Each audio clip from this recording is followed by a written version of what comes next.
actually like just maybe I don't know if you guys like I don't know anything about you.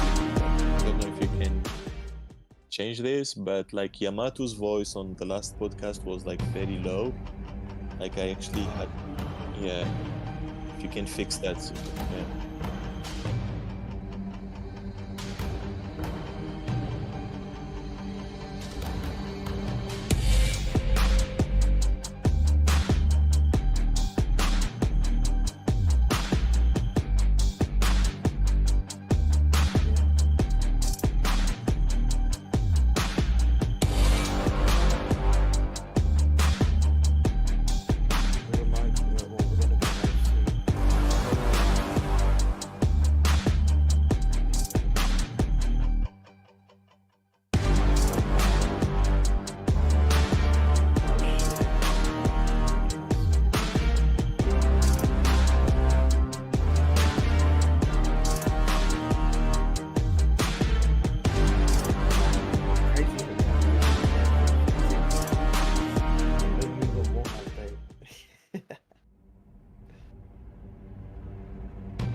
See it live on my thing.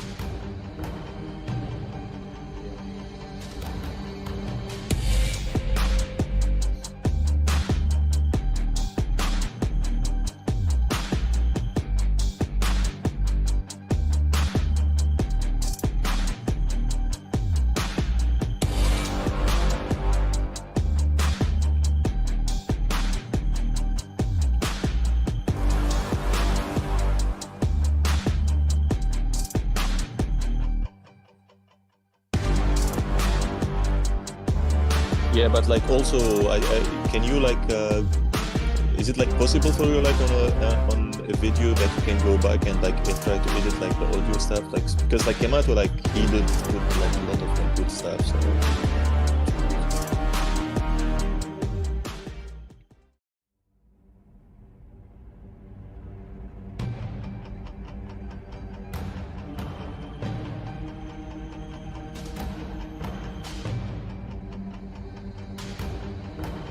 Exactly.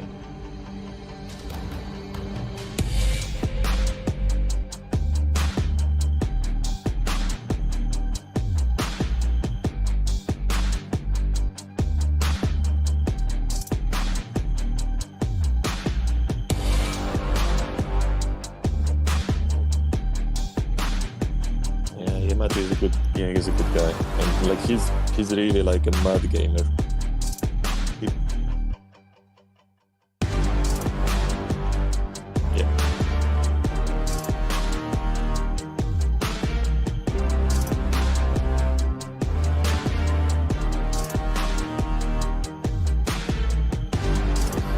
Just sharing it now that we're live and we have the man himself on YouTube today.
morning, good evening, good night, happy Friday, happy Saturday, whatever day it is for you guys.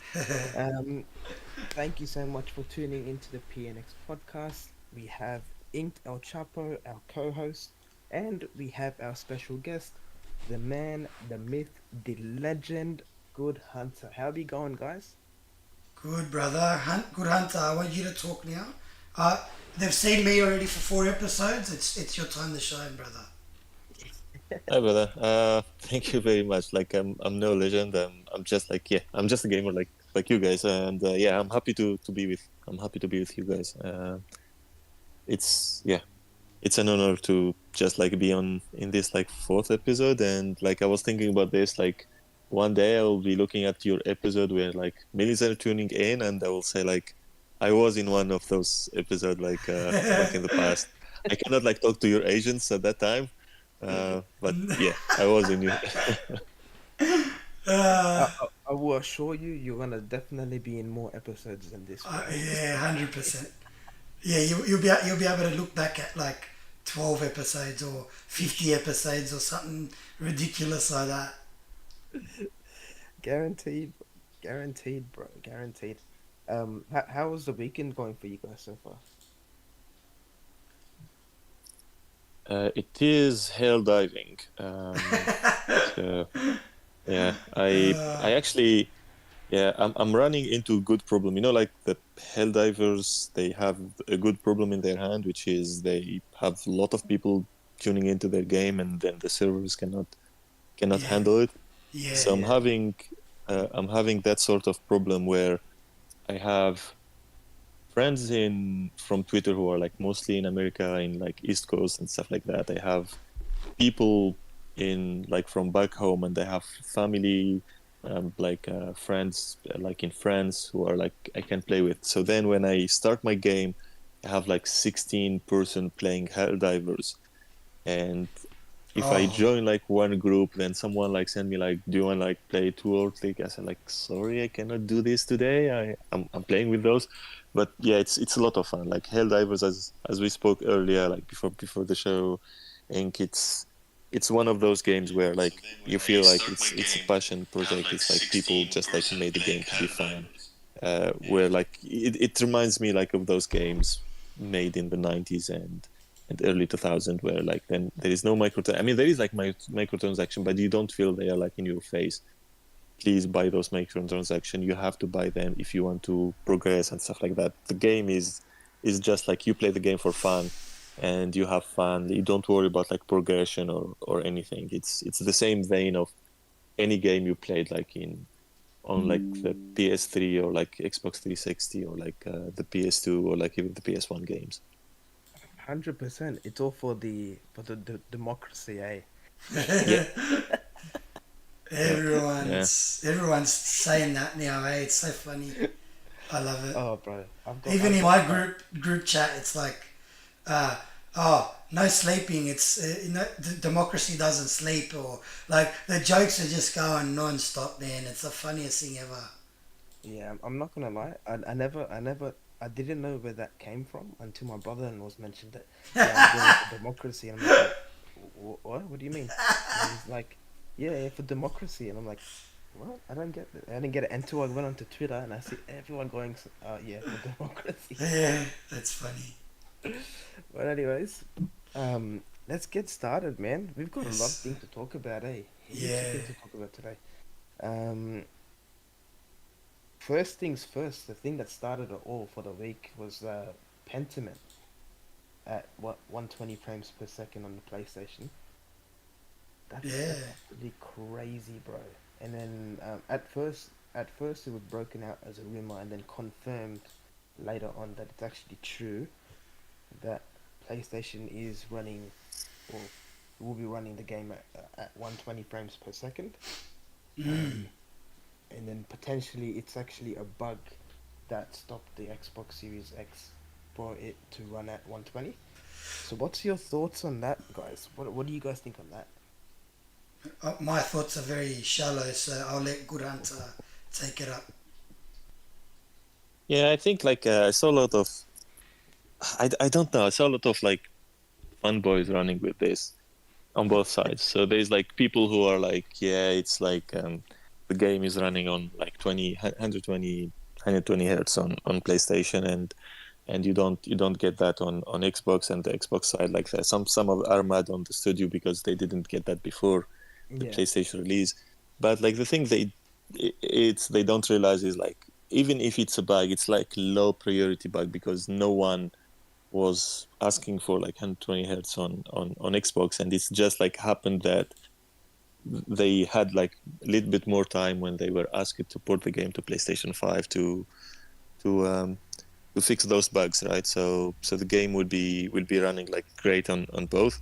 And honestly, the game on 60 FPS runs like really great. It's basically, the game is like, if you like books and you like reading and like you like medieval stuff, you love it even on 30 FPS, by the way, because there is no lot of action happening. But like on 60 FPS, it's like running like very smoothly. Like there is zero hiccups on the game, and now you're getting it like on 120 hertz. Hopefully, like people will give this game like uh, maybe the praise it deserves.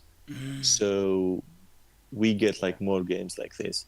It yeah, doesn't like I don't even necessarily mean like a Pentiment like game, but I want those like small games where it's just like you have an idea as a developer, because I know like there's a lot of creative people who have like crazy ideas, but they don't develop them, they don't put them in games because they don't sell, they don't make money. So hopefully, if like Pentiment makes good money or like good sales and like good impact, the same for Hi-Fi Rush, which it did, it will give us all those like good projects that we will have fun with. yeah. Like personally, in my opinion, I don't mind the whole like. I never played Pentiment. I will try it soon. But personally, I don't mind the game because the game itself is already at like it's more like a 2D type of game. So with it being at what was it at 60 frames, was it, or 30 frames on the It's Xbox? 60. Yeah, 60 is still pretty good. 120 is beautiful.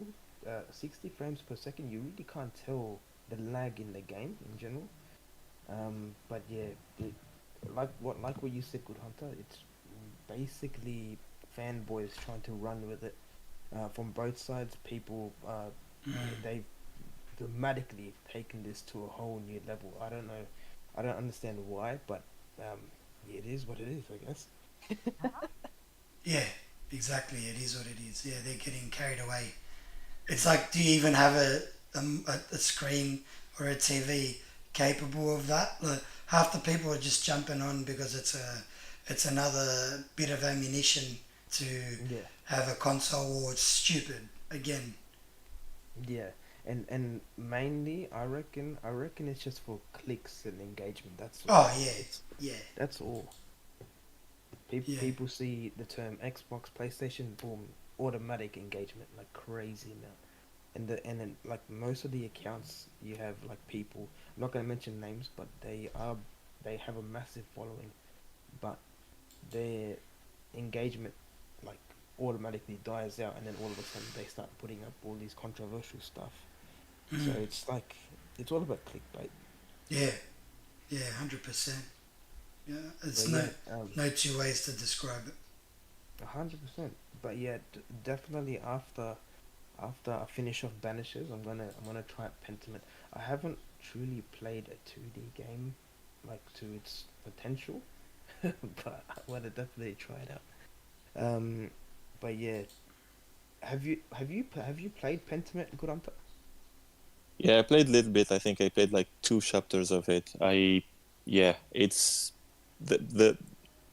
the books thing is, I'm not like dyslexic, I think that's the word, but it is like, yeah, like it requires time. You look at the game, it's like a 2D game. It's a very small game, but it has a lot of depth. You do a lot of thinking, you do a lot of choices, and like a lot of reading. So yeah, it did require time, and yeah, I don't have that. That's It's like the not biggest, Oh yeah, it's not like like Bloodborne, eh? like Bloodborne. I think like after like the first or like 2 runs, it became like Call of Duty to me, where like I can hop in, hop out. Yeah. So Yeah. Yeah. sometimes, but like most of the other games where like I play, finish the game, and then I move on. Once if I move on halfway through, I don't come back. Most of the time, I don't come back. Sometimes I do come back to the games. Like for example, Hi-Fi Rush. Actually, I played like I think like one, like the first, like until the first boss, or maybe even before. And I said like, nah, I didn't like this game. Like it's not good. Like stuff like that.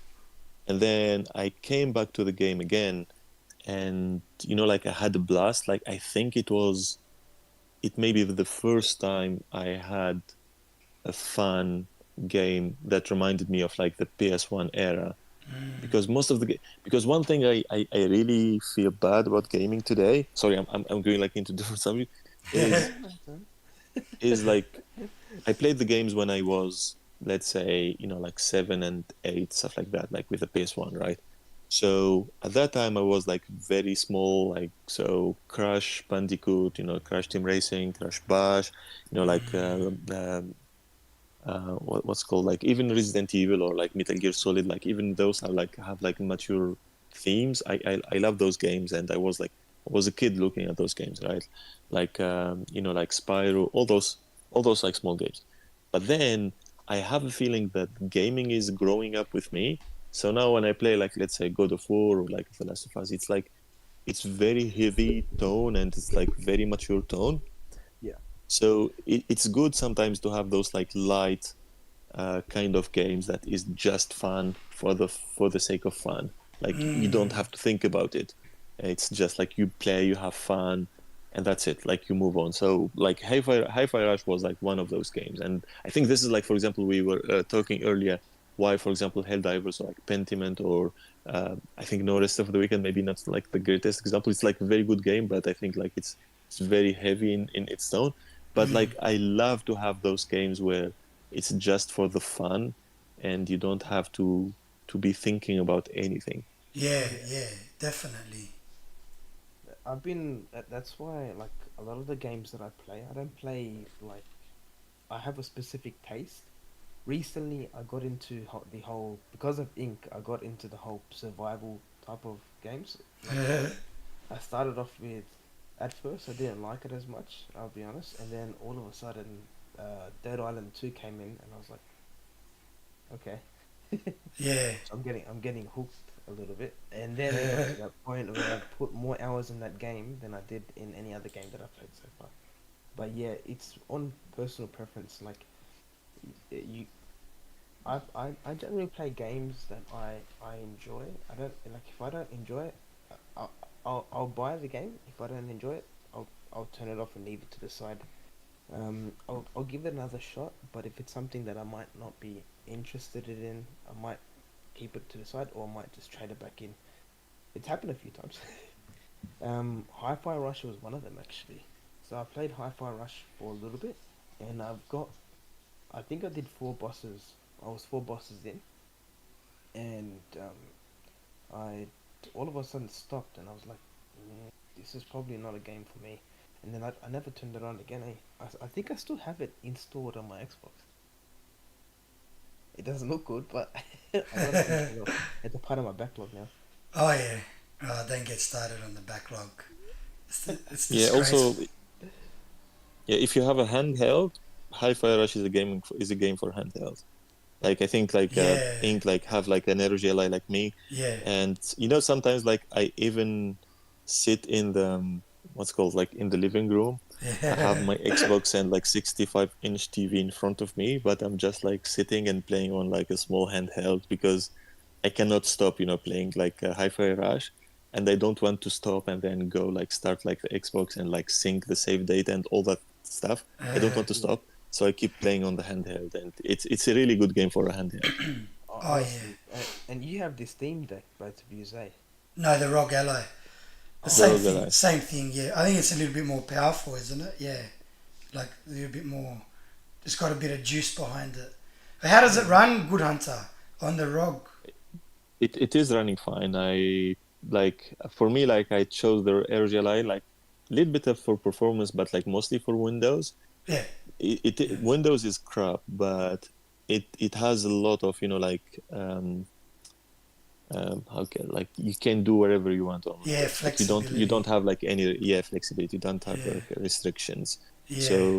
So you can install like whatever you want. I mean, there is a lot of like emulation and stuff happening on the Steam Deck, but I love having those like on. I love having Windows because, for example, I was able to install like Bloodborne demake. I don't know if you heard about this. It's like a small Yeah, like project where like they made like Bloodborne to look like a PS1 game. yeah, I've It seen was it. just like for the sake of fun. But so yeah, so RGLI like it's very good for all those like stuff. I played like Tenshu when I was like in the US last month on the RGLI. If you played like Tenshu 2 back in the PlayStation 1 era. So yeah, it's Wow. mostly like an emulation machine or like indie games kind of Yeah, machine. yeah, yeah. I wonder because you guys have the ROG. I wonder if you guys played Warzone on it yet?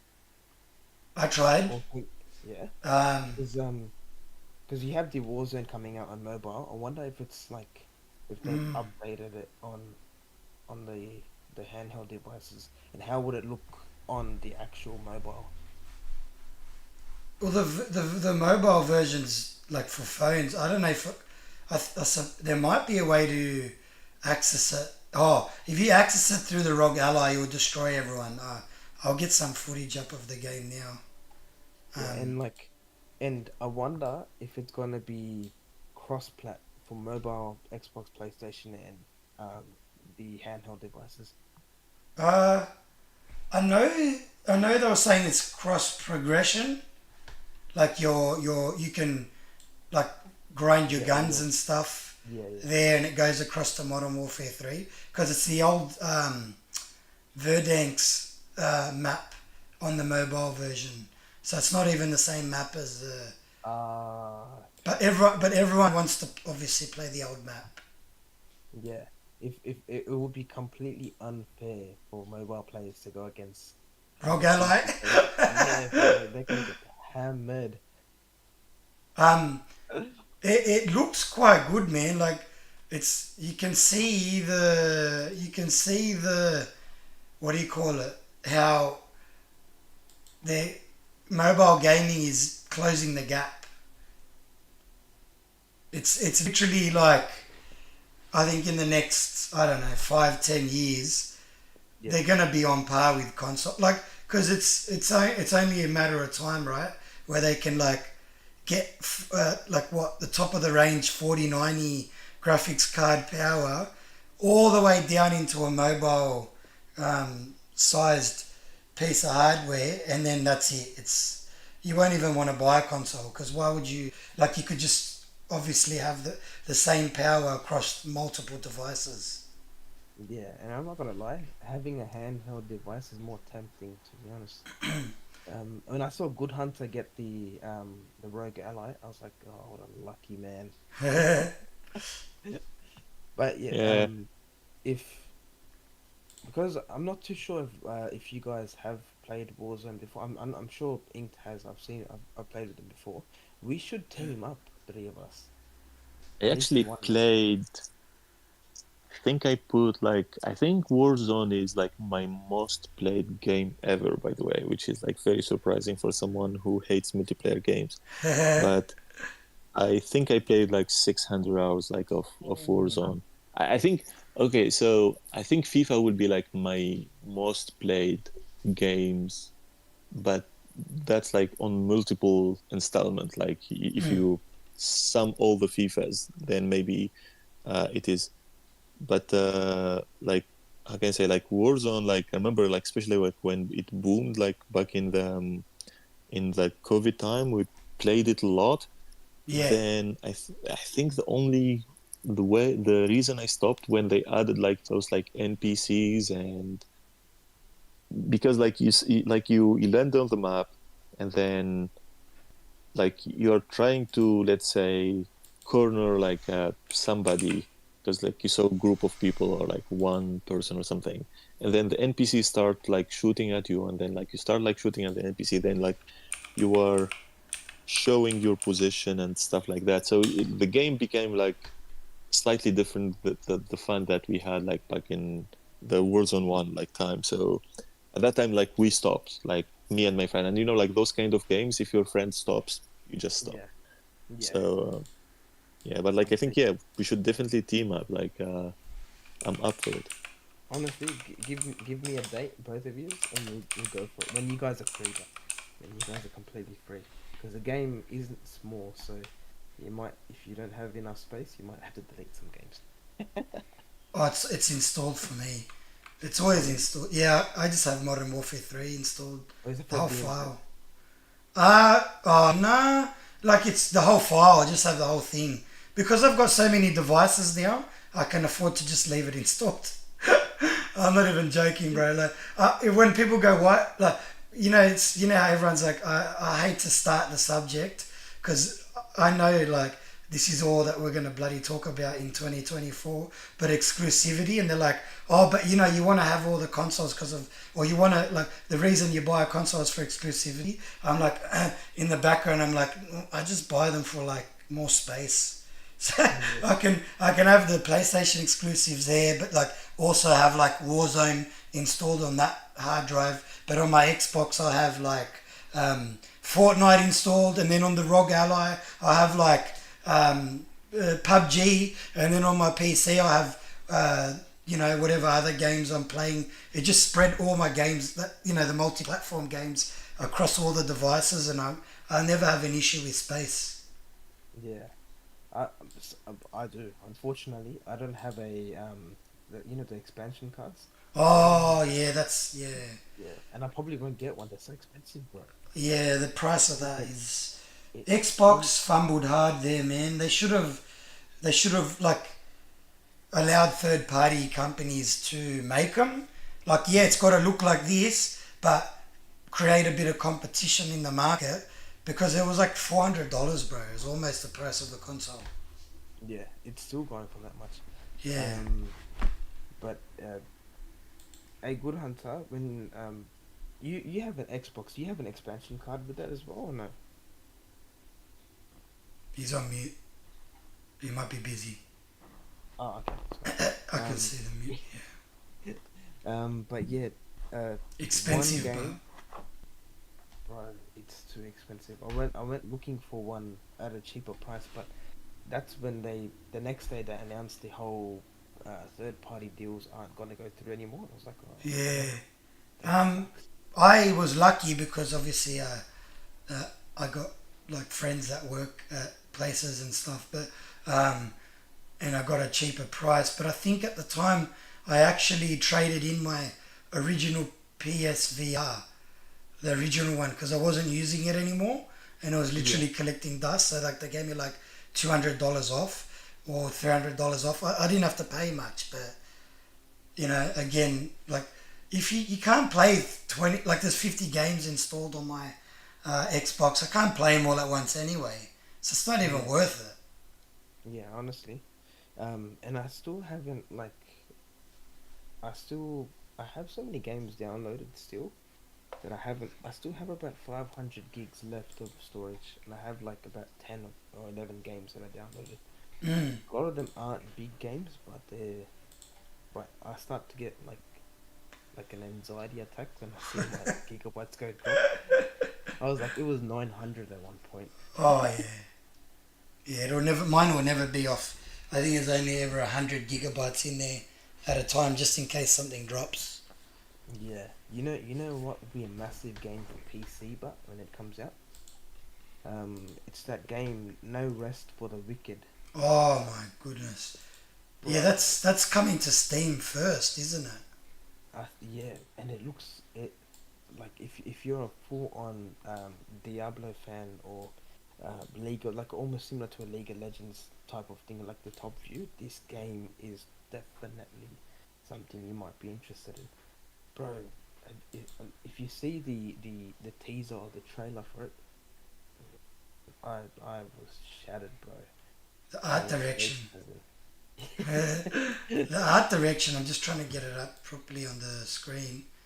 The art direction is. It's like a painting, bro. Like a painting. That's how I can describe it.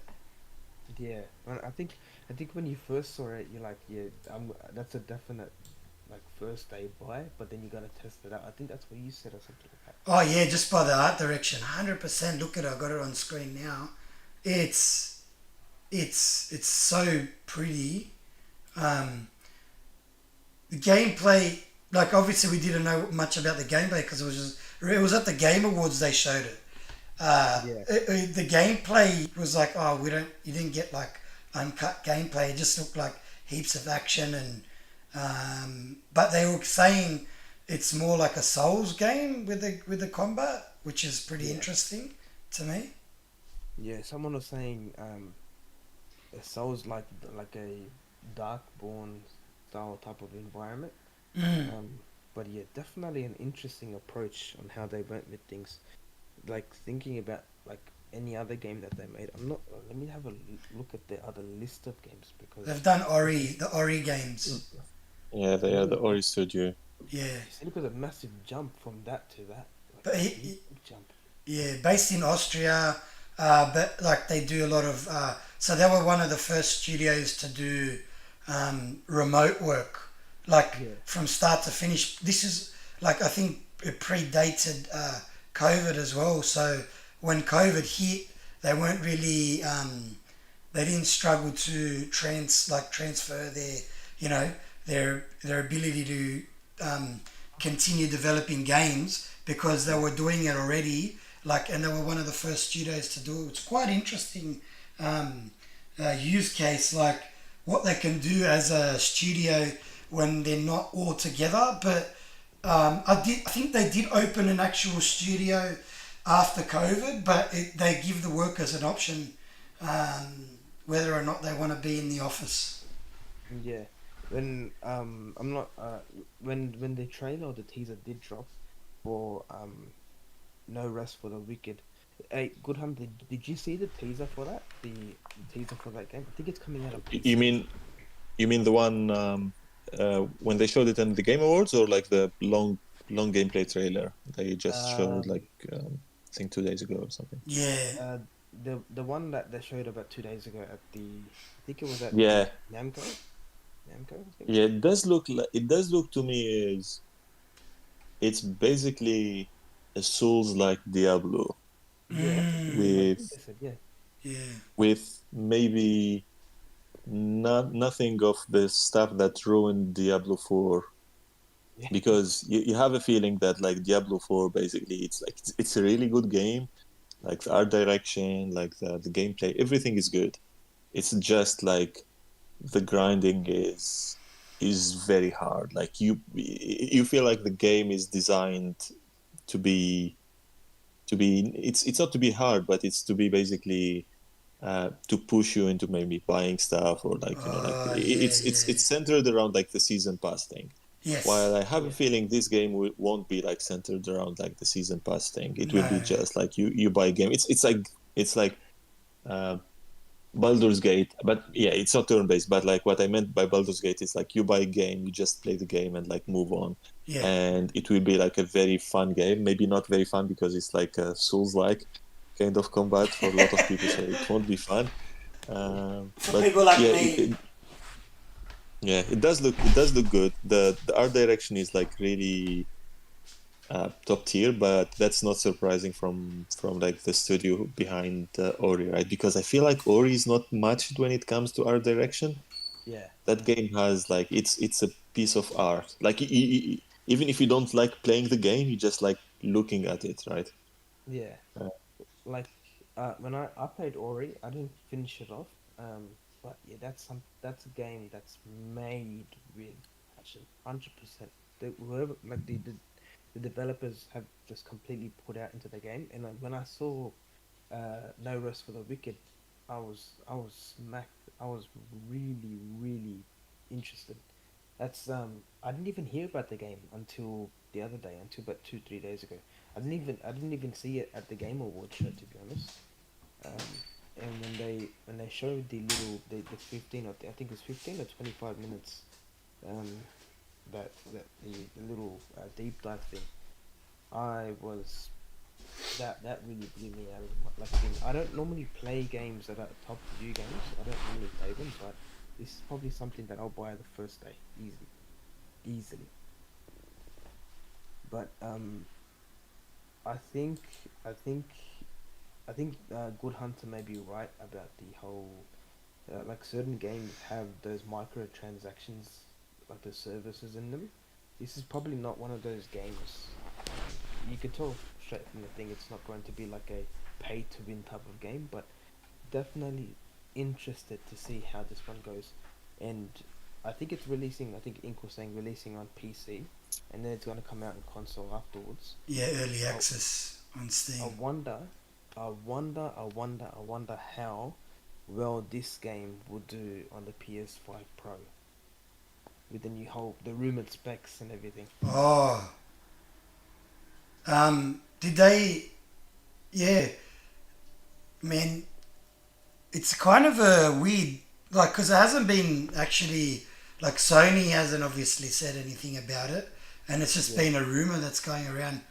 Um, Sony, like, that's weird because Xbox isn't really talking about new hardware, but then remember when Sarah Bond said they're going to talk about new hardware later this year, and then there's a yeah, rumor for the PS5 Pro, but it's almost like is Xbox going to blindside everyone as well and come up with their like uh, Xbox Pro X or something as well? Like honestly, yeah, it'll be interesting to see what Xbox, because to me the whole rumor about the PS5 Pro is like, yeah, but what is Xbox gonna do? Like, because they're not. I don't know if they would let that opportunity slide where they can release a new piece of hardware that's more powerful.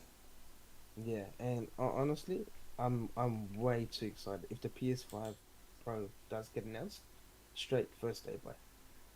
Oh yeah, Like I've been holding out on the PlayStation because I've been hearing rumors about a PlayStation Pro coming out, a PlayStation 6.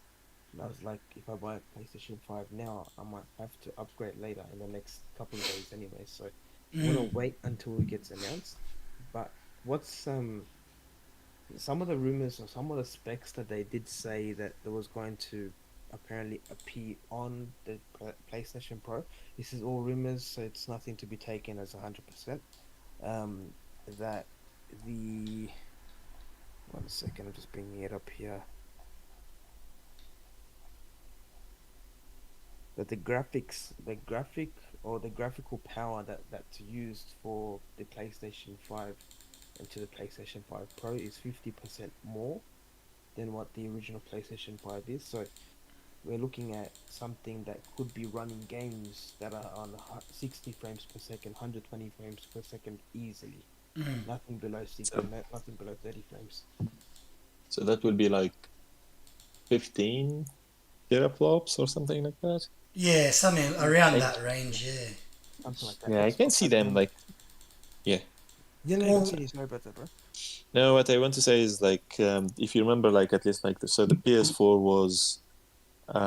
was like 1.8 teraflops, and then the PS4 Pro was like 4 teraflops. So that's like almost like the double the Yeah, power. I don't think they will double the power like to get the PS5 Pro to maybe 25 or like something or like 20. But I think 16 or something like that would be like really good for like 4K gaming. Uh, Maybe having like I think like 4K 60, especially like like the um, or like more fidelity on the 4K 60, because like we will be always doing the upsampling anyway. So I think like doing 4K 60, but like the upsampling is like very close to 4K. Like the root image is like very root frames very close to 4K. That would be I think doable on like 16 or like something teraflop kind of GPU. Also, I don't think honestly like because a lot of people are like saying like there will be like a huge upgrade and AirDNA 3 and all those like stuff. I honestly don't understand how Sony will do this. yeah, PS5 Pro should be an upgrade. It shouldn't be a new machine. Because if you go to PS5 Pro and like you jump from RDNA 2 to RDNA 3, that means you're like adding like new features. Then you have to Yeah. you have to make changes to the SDK and like a lot of changes, and then you end up basically with two different machines. While Yeah. if you have like the PS5 Pro being RDNA 2, the same like feature set, but basically like just like more compute units and stuff like that, and the same CPU and like basically same feature set, but just like bigger, then you can keep the same SDK. It's just like the game will run better on the PS5 Pro. But if you jump in the architecture and like you add like new feature sets, it will be hard. I don't think Sony will do this. I No. think any new feature set like RDNA 4 or 3 will be going to the PS6, Yeah. but like the PS5 Pro would be just like an upgrade, but like a good upgrade. Honestly, like I want that because I know the second half of the generation games will suffer on the console. If you remember, Yeah. like the Last of Us Part Two on PS5 on the PS4 Pro, it was like a jet engine basically in your living room, right? So that's what Yeah. will happen to the PS5, like when it will be running, let's say, Last of Us Part 3 or like the next Ghost of Tsushima and stuff like that. So That's right. yeah, Yeah. yeah, consoles are already struggling with games now. So imagine with, let's say, GTA 6 and The Witcher 4 and all those games. Well, what's the 100%. feature? Because if I recall, it was also around the time like the PS4 Pro kind of like picked up where 4K kind of got. So obviously they went down the path of giving people the option of 4K gaming. Um, what is the PS5 now missing? Because it obviously can still do the 4K gaming. It's all about the frames, isn't it? So what's bottlenecking the games and keeping them not running at 60 frames and 4K? What's wrong? Because that's probably where they're going to focus. Because it wouldn't the like you're exactly right. Good Hunter. They don't. They're not going to go and make a whole new feature set and then and whip on a label PS5 Pro because that's basically a PlayStation 6. It's always got to be it's good marketing and then underneath it's like yeah something that the other console can't do but it's still kind of within the same you know because you've got however many million units out there of PS5s and people probably won't upgrade so it still needs to be attached to that and but at the same time offer people who want to be on the bleeding edge something better so like what better frames on the 4K games or what. I think that's it, right? Like because like the the Pro version basically, I don't think it's like a mass market kind of device. Yeah. It's more like for the hardcore like people, like the people who want like the best version of the game, but they still like not hardcore enough to go to PC. Yeah. Because if you want to run like game at like 100 like 4K 120 hertz, just buy a PC, right? But if you still like love your consoles but like you don't want to go to PC but like you still want like the best version possible, then the PS4 Pro will give the PS5 Pro will give you that.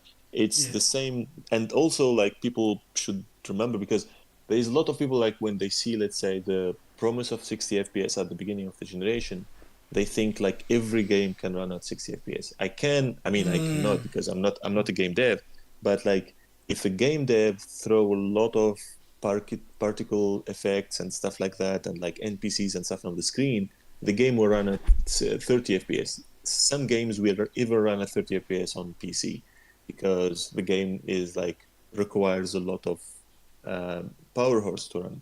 So Yeah. when those games like start to pop in the second half of the generation, then I will get, let's say I'm on PS5 Pro, I will get a game that is like barely doing 30 FPS, and Sony will tell me like, if you want this game to be 60 FPS, just the same frame, like it's like 4K upsample, but you will get it at like 60 FPS, you can buy the PS5 Pro Yeah. and then you'll get that. So it is like more for the hardcore people who want like the best version of their game possible on console.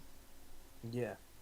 And to me, like, I was just thinking about it because there was another rumor about outside of the PlayStation 5 Pro about the PlayStation 6 releasing next year. To me, it doesn't make much of a like Nah.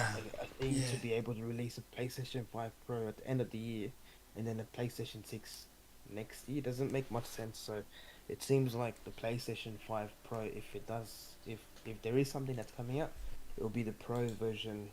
Hopefully, we might be able to see something by the end of the year. So then I can join the whole neutral gang. I have an Um, Xbox, Yeah. Nintendo, and PlayStation. the PlayStation 5 released what 2019 was it? 2018. Wasn't it? Wait, No, 2020. 2020. 2020. Yeah, so they both released it. Yeah, so 2026 they'll start talking about the next console, or there'll be rumors Yeah, about the next. So that's what, another 2 years. Far yeah, out. We're getting into the end of the generation, like basically in the next year and a half. Yeah, I actually, think it Oh will be my like god. 2028. Yeah, as I said. Yeah, Far out, it's man. That's so, it came so fast. yeah, it came in like a storm, bro. It came in November like, 2020, that's when it released, yeah. and it's already 2024, bro. We've had 4 years of like neutral type of games. So some games weren't great, some games were great. Yeah. Um, Yeah, like nothing. Like think back to the PS4 days. You were a PS4 owner anyway. What game kind of made you think, nah, I need the next gen console? What game was it? uh, I'll start off with Good Hunter. You answer that first, and I have to think twice to get my answer. Bloodborne. Bloodborne. I mean, like, yeah. So I will say, I honestly like, yeah, I want to say Bloodborne because I have feeling that like that game, if it was like on PS5, I mean, I was wishing that like the PS5 would give us like the 60 FPS remake that like everyone is wanting. I also like I saw how my PS4 like suffered with Ghost of Tsushima and like with The Last of Us Part Two, because those were released like in a month time between each other, right?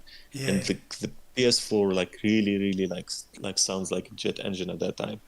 So that was like when you play those games, like you say like, okay, yeah, it's time, it's time to upgrade. Did you have We the need that Pro? PS4. The PS4 No, Pro? Oh, I didn't have the Pro. I bought actually the PS4 like back in 2014, yeah. like 1 year later, Okay. and I brought it with me when I moved here to the UK.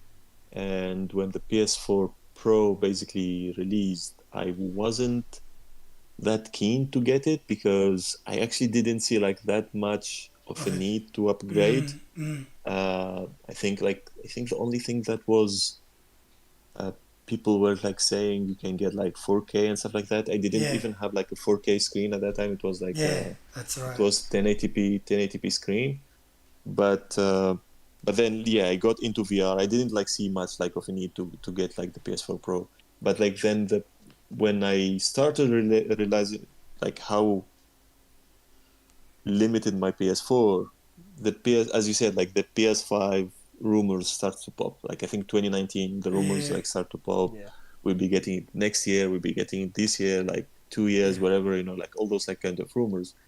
So this time I think I'm getting the PS5 Pro because I need to give my brother my PS5. So that's like a very good excuse to get the PS5 Pro. So I'm holding Great excuse. on, yeah, I'm holding on giving him like the PS5 just to get the Pro, right?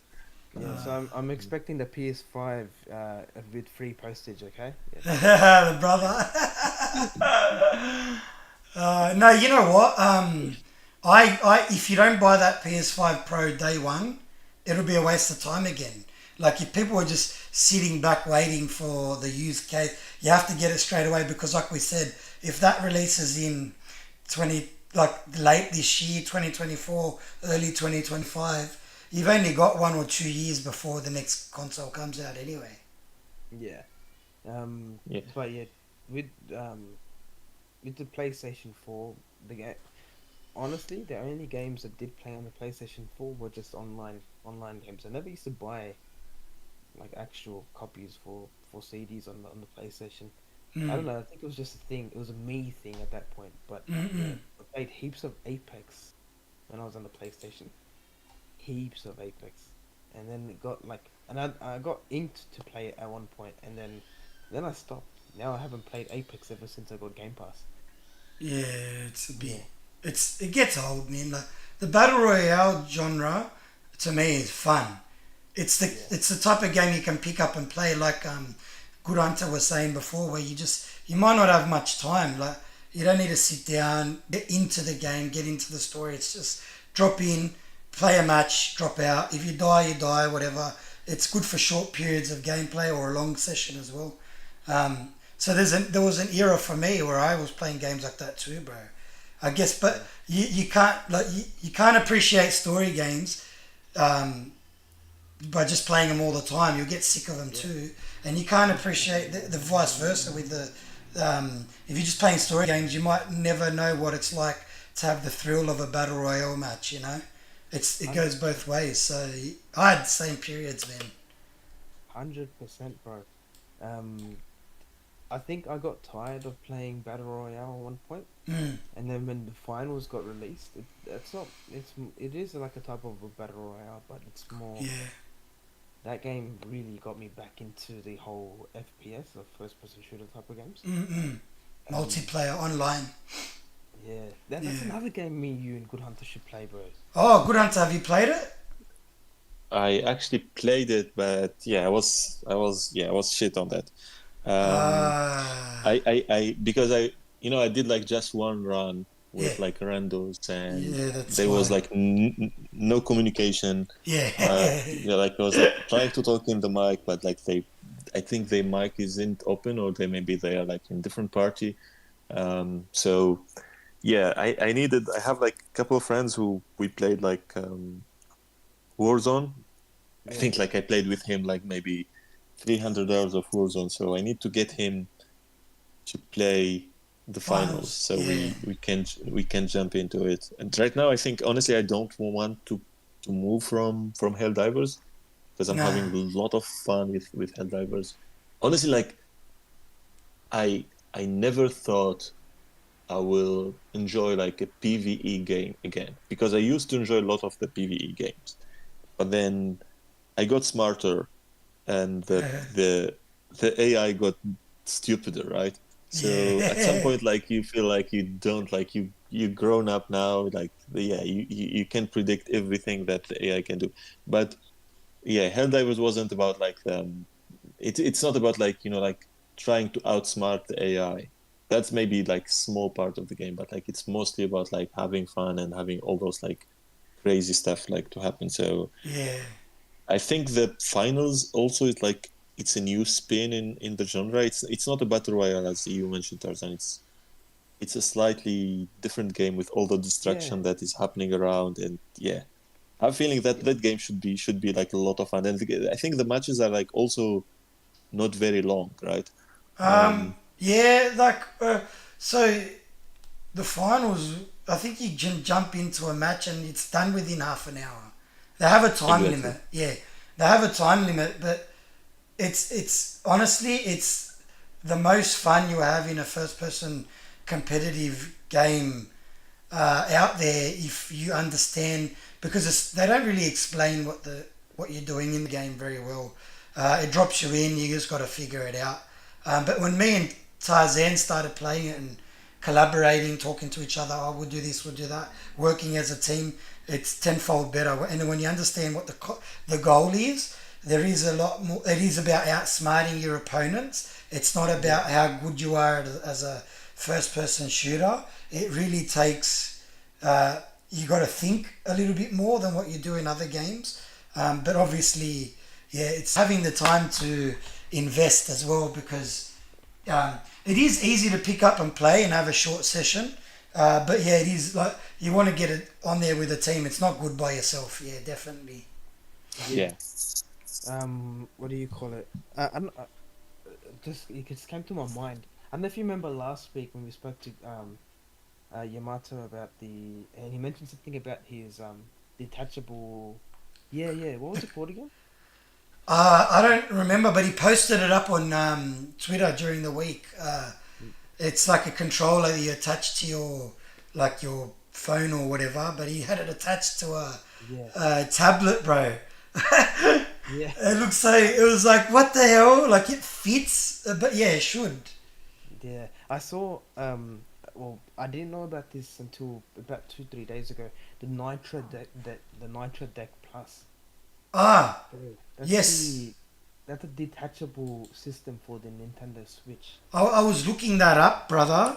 I'll see if I can get a photo up for people who don't know what it is. Just give me 1 second. Just bear with me, bro. No, but Uh, the normally when you see those detachable things where you're able to detach from your phone or a controller, whatever it is, they normally cost maybe what $150-$200 Australian. yeah.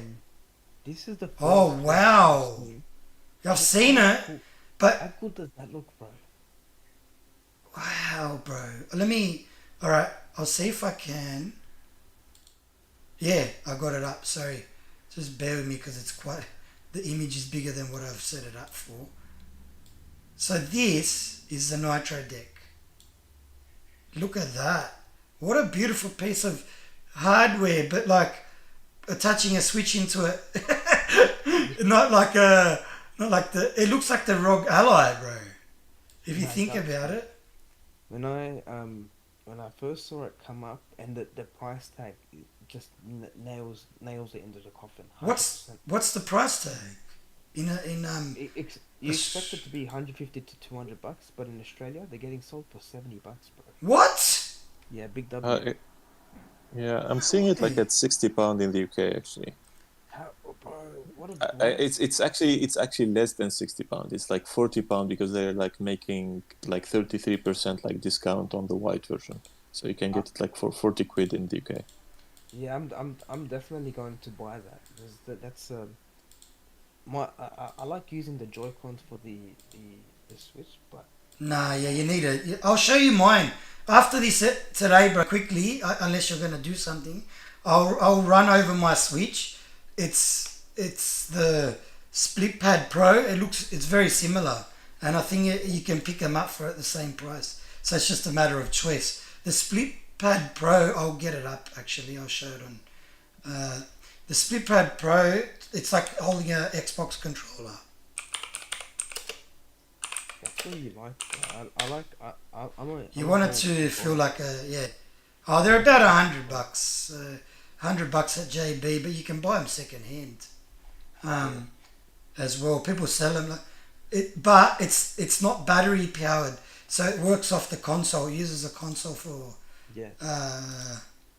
Hang on a second, I'm getting the image up now. Oh, it's not really the best, but I'll just. That's all right. There it is, there, bro. If you want to have a look. It's on screen now. It should be coming up for people online in a second. It's honestly, it feels like a Xbox controller, legit, in your hand. It's just a shame the Switch is not on the same level, like with the power wise. Because I mean, playing Zelda on that is perfection, but Oh, that's one game I need to take off your hands, bro. yeah, I'll bring that over for you. What I'll do, after the show, I'll bring my whole Switch over, and I'll give you the little cartridge, and you can have a look at what it feel what it looks like and stuff. It's epic, bro. It's peak gaming. A good hunter. Do you have so with your because I believe you have a Switch as well. Do you have one of those detachable controller things? And like if you do, how does it feel for you? Like, do you prefer it just using the Joy-Cons or do you prefer using the controller? I actually only used like I had like I don't have the Switch now. I used to have like the Switch Lite, Yeah. Oh yeah. and yeah, that was cheap. But then I remember like I loved the Switch when my family are over. Like like Christmas time, like you have like so many people, and then you have like four like like Joy-Cons, and then you can play like whatever crazy like Smash Bros or like what's called what's the car? Yeah, Mario Kart and like all those like stuff. Even Yeah, though I'm really bad at those, I'm really good at like Crash Bandicoot or like Crash Team Racing because those I played a lot on PlayStation. Yeah. But then like you have a lot of fun because you just like see people smiling. I think that's like the best thing about like the Switch. I'm holding off on getting a new Switch. I was like about to get like the OLED, but it's I feel like what we discussed about the Pro basically. It's too late for me now to get it because the Switch 2 will be coming next year, Yeah. and I think there is like rumors about it like being retro compatible, and I honestly cannot wait to play Zelda, like the Tears of have the you Kingdom played? on that because Oh yeah. That's I I mean I you know like I love Bloodborne, I love Elden Ring, and the one thing I love about those games, I think like if you let me rant about like the game design for a bit, Yeah. is the game design. You look at games, let's say like I will compare two games, and this is like maybe the last time like you have me in the show because people will hate me. But let's say you take Horizon Forbidden West. I'm a, you know like I'm a PlayStation guy, but like Horizon Yeah. Forbidden West had like a horrible game design compared to Elden Ring. Horizon Forbidden West is a game where I'm like 30-ish old person. The game tells me every single step I need to do. They yeah. give you like the direction of what you have to do. The only thing that you do freely is the combat. Like the combat is awesome in that game. I mean, there's a lot of like good things, like the graphics. There's a lot of like good things, but like when it comes to the basic game design, the game is like a lot of hand holding. And then you compare it to, let's say, especially like if you played both two games in the same time frame because they were released in the same time frame, you compare it to Elden Ring, it's a game that it's all about like discovery and like you do whatever you want. There is like some restriction here and there to just like pace the story and stuff like that, Yeah. but 90% of the game you do whatever you want. You see a boss, you want to fight him, you can go to fight him. If you are like not leveled enough, you can go somewhere else and like you farm or you do whatever you want and then come back later. You talk to an NPC, the NPC won't tell you a lot of stuff. If you understood, that's fine. If you didn't, that's also fine. If you want to miss the side quest, you can miss it. If you want to kill the NPC, you can. If you don't want, you can also. So basically, the game gives you almost all the liberty inside that sandbox to do whatever you want. And Zelda is the next level of doing this because you can make whatever shit you want. You can approach any mission in multiple different ways. So those games, why I love them is they send you back, at least like they send me back to my childhood like gaming experiences where you play a game, you are a kid, you don't know. Then I go to places where like like people rent like those like game discs and stuff like that, and you talk to a friend, and he blows your mind by saying you are stuck, let's say, in Metal Gear Solid for like 2 days trying to find like let's say Chief Darpa. You should go on the ladder, and like you say, like there is a ladder, and Yeah. you run back home like you just like see yeah there is a ladder. Like I was like stupid for 2 days looking in a different way. So those games, like because they give multiple different approaches, you can approach the game in a way and you think you are right, and then you go online today because you don't go to those like stores anymore, but you go online and then you find like people approached it like different way, and you get like new surprises. Sometimes like you just like skip an entire section in Elden Ring, and the game doesn't try to tell you, hey, please look at this section. For them, you paid $70 for this game. If you don't want to play it or you don't want to play this section, it's up to you. It's your money anyway. So this is like the one thing I love about those games because it feels like very old school, kind of like free like from hand holding game. While like most of they call them like the Ubisoft template, but it's not just Ubisoft. It's like um, most of the game designers they play this way, and I think what the way they do it is they want to be they want to make the game for everyone. So they when they do the game, they say, okay, so there is like, we have the hardcore who knows what to do, and then there is like some people who don't know, so let's put some labels. And then the way they do this, like accessibility in game design, it became too much, in a way that like in Horizon, you pick a flower and the game will pop a notification telling you picked a flower. I know, like I just did. And like, this is like something I really hate about like all those like new games. And there is like a quote on Helldivers. I keep coming back to Helldivers, but like the game director, he has a quote in his bio. You can look it up. It's saying, a game for everyone is a game for no one. Because if you have an idea about a game, just make your game and people will love it. Don't try to make it for everyone, because that will ruin the experience for everybody, actually. So yeah, I sidestepped from the question, but like, I didn't play Zelda. I cannot wait to play it on the Switch too, because I'm holding off for that. That's like the only reason I want to the Switch 2, is to basically play Zelda, like Tears of the Kingdom on that. Oh, you're in for a treat. If that everything you just described you want in a game, plus plus plus plus, Tears of the Kingdom is the game. If I pick it up, because it's the type of game I won't play. I feel like it's the one game I feel like I'm just living in the world and I'm just enjoying myself. Is Tears of the Kingdom. Like every time I pick it up, I'm off on an adventure, man. And it's like, it's the word adventure and exploration, combined like into this like interactive experience that you choose it's like choose your story novel, those books where you choose where you want what you want to happen. You're not directed in any direction. And to prove that theory, in Breath of the Wild, me and my nephew were playing next to each other. I had it up on the TV and he had his Switch next to me. We were getting close to the end of the game, but having totally different experiences. And when I say totally different experiences, but near the end of the game, but on two different adventures completely. He's over here climbing a mountain in, the snow region. I'm in the desert. Yes, that's just two different biomes, but going after two very different things. Like, I'm after like, apparently he's like, there's a weapon in this region. If you pick it up, it's got the best durability in the game. And I'm telling him over there, if you defeat that boss, you'll get a certain thing.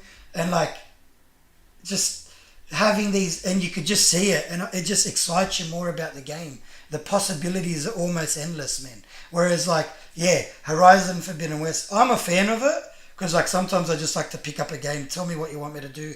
It's easy to digest. But every so often I love a game like that, and like they need devs take like, I'm sure it's hard to develop a game like that, but it might on the other side it might be easier, because you just create your game and you let people do what they want in it. But Tears of the Kingdom, wow. That's actually the next thing that I wanted to discuss about. You guys mentioned about the whole developers and everything like that. Yeah. What's both your takes on the recent layouts or the layoffs? Oh, man. Or Quite a serious subject. no, it is. It's definitely something to be. I know last year they had like 10,000 layoffs, and just this year alone there's up to 8,000 within 3 months. So it can be quite worrying as a fan as well as a developer. I mean, it's worrying if it's the way you make money and you have to feed your family and you got like, home loan or something, that you have to worry about to keep the money coming in. And my heart goes out to him. Honestly, I wouldn't know what it's like. I wouldn't want to know what it's like facing, the fear of losing your job. Basically, I think I've done a bit of research myself, because I didn't want to just echo what everyone else is kind of saying at the moment around the issue of layoffs. But it's an issue because people are losing their jobs, and then people are getting obviously upset and trying to look for someone to blame, or kind of like echo the fear that's going around. But I wanted to like kind of speak on it because I did a bit of research myself this week. I wanted to like educate people.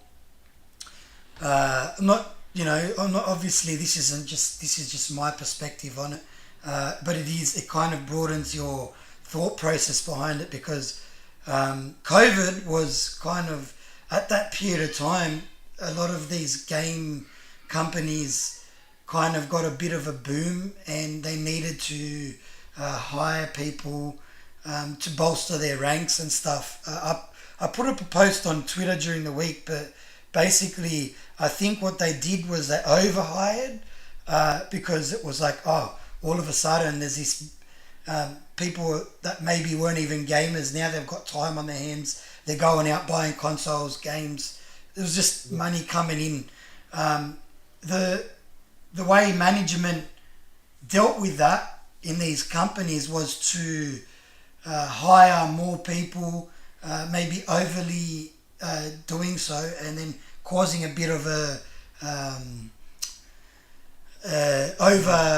over influx of developers and stuff coming into these companies. And what we're seeing now is it's slowing down again. It's going back to pre-COVID numbers, so they have to roll back their numbers within these companies. So what's happening is, maybe it's not as bleak or dire as some people are making it out to be, but maybe it's just kind of resettling back to pre-COVID days. But at the same time, there's a lot of devs who are like, stuff this, I don't want to work for a big company anymore. Now's my time to go start this company of my own and start developing those games that we've been speaking about before the podcast and during the podcast. These devs can go out and go, you know what, stuff this. I wanted to make that game. I want it to be, it's not just another sequel, prequel, run-of-the-mill game. I'm going to go create my idea. So it's kind of going to have this good effect on the industry, if we want to call it that. I know losing jobs is not something we want to make light of, and I don't necessarily want to make, because I would be scared out of my, mind, thinking I've lost my job and I can't feed my family or pay my bills. So I don't want to make light of it, but I also think it was mismanaged, and I think I'll just leave it at that. Like, these companies, they've mismanaged it, and we should be kind of upset more at the management side of things. And yeah, that's all I've got to say, man. Yeah. What do you have to say about it, Good Hunter? So first, it's sad. It's really sad. Like I work as a software engineer. I'm not actually I'm not a game dev. I don't work in that industry, but I work in software engineering. And last year, I remember I talked to some folks in Google when they had like their first wave of layoffs.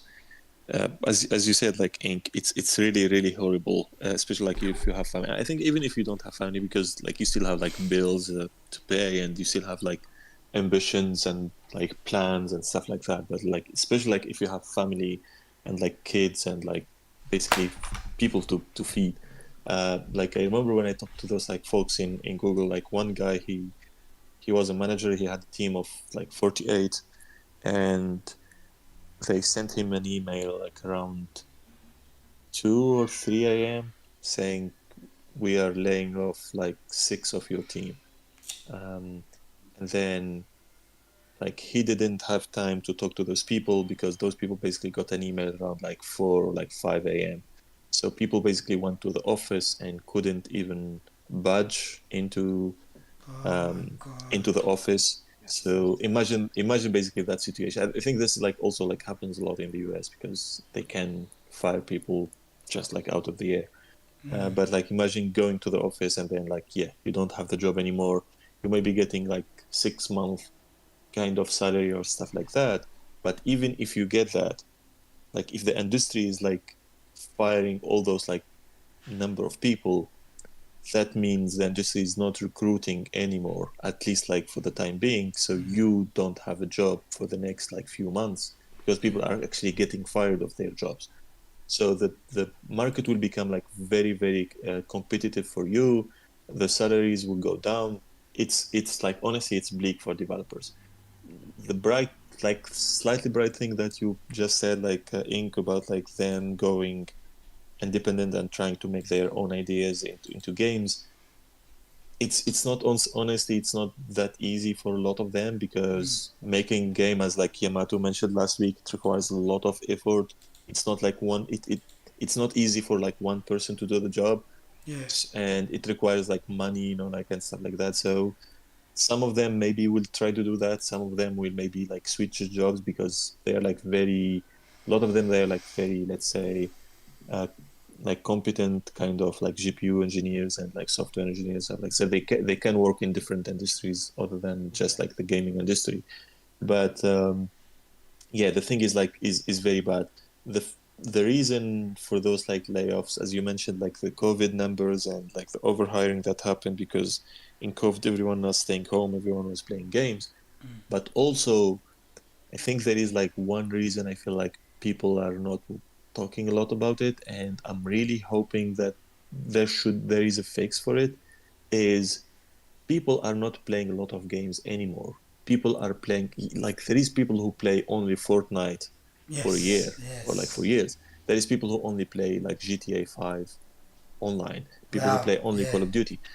So then, like, I developer, let's say independent developer, or let's say AAA developer, whatever, like a developer, I put a game, let's say like God of War or something like that. People won't buy that game because they are just like playing one single game for a year. So then I end up with small sales compared to those like big 10 games. And I think, honestly, I'm really waiting for the day where those like big games just like fail and like stop being the big games, and we go back to the variety where like people play like some small games and like move on to the next and buy more games, because that's like the healthiest thing for like the industry.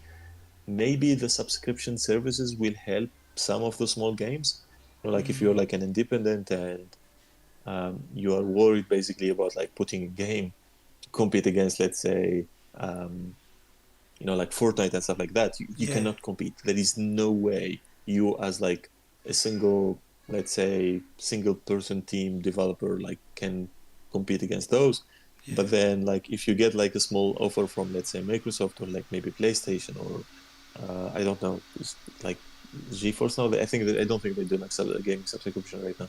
But like, if you get like those kind of like publisher helping you with your games, that's maybe a bit helpful, but it won't be the solution for everyone. I think the best thing that will happen to the industry is the gaming as a service will slow down, and then gamers, because I feel like a lot of gamers are like trying to move on from games as a service for like battle royales and stuff like that, and they want something like fun, those like small games like me mentioned, Hi-Fi Rush, or like No Rest for the Helldivers. Wicked, or Yeah. Helldivers, or like even like you remember like the big thing last year, like Baldur's Gate 3 or stuff like that. So I think once gamers like are um, like fed up of like the same game, playing it like every year, and moved on, try to find new experiences, then the industry will be healthy again, and then it will go on the rise. But like if we keep basically just giving our money to three game developer or three game publishers, Yeah. same ones every year, then no one else will survive basically, Yeah. right? No, it's wise. It's wise because it's all about timeshare. The issue like these companies are facing is if your demographic is 9, 10 year olds and they're all playing Fortnite, how do you compete? It's scary. Exactly. Nah, it is true. And that's the future generation. They're the ones that are going to be buying your stuff. They're your customers for the next 20, 30 years minimum. Yeah. Like like you guys were saying about the layoffs and stuff, I like sincerely like to everyone that's been affected, or um, developers, anyone in those departments that have been completely taken off or laid off. Sincerely, I in my heart, everything goes out for you guys. I can see a lot of other studios are taking their part in by putting out vacancies. Yeah, For example, yes. I think Machine Games did it. Yeah.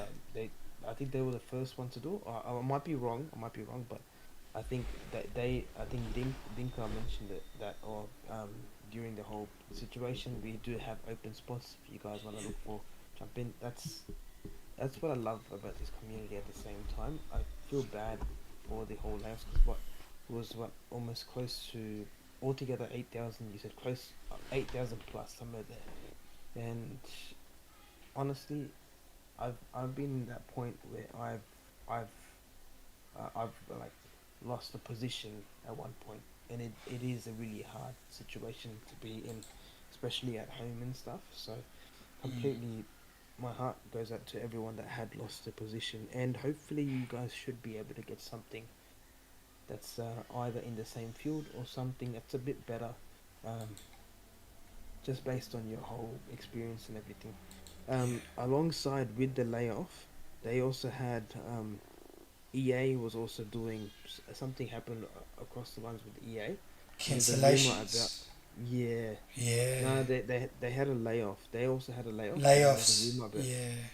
yeah, and across those lines, they mentioned that certain games might be cancelled, and one of them Mm.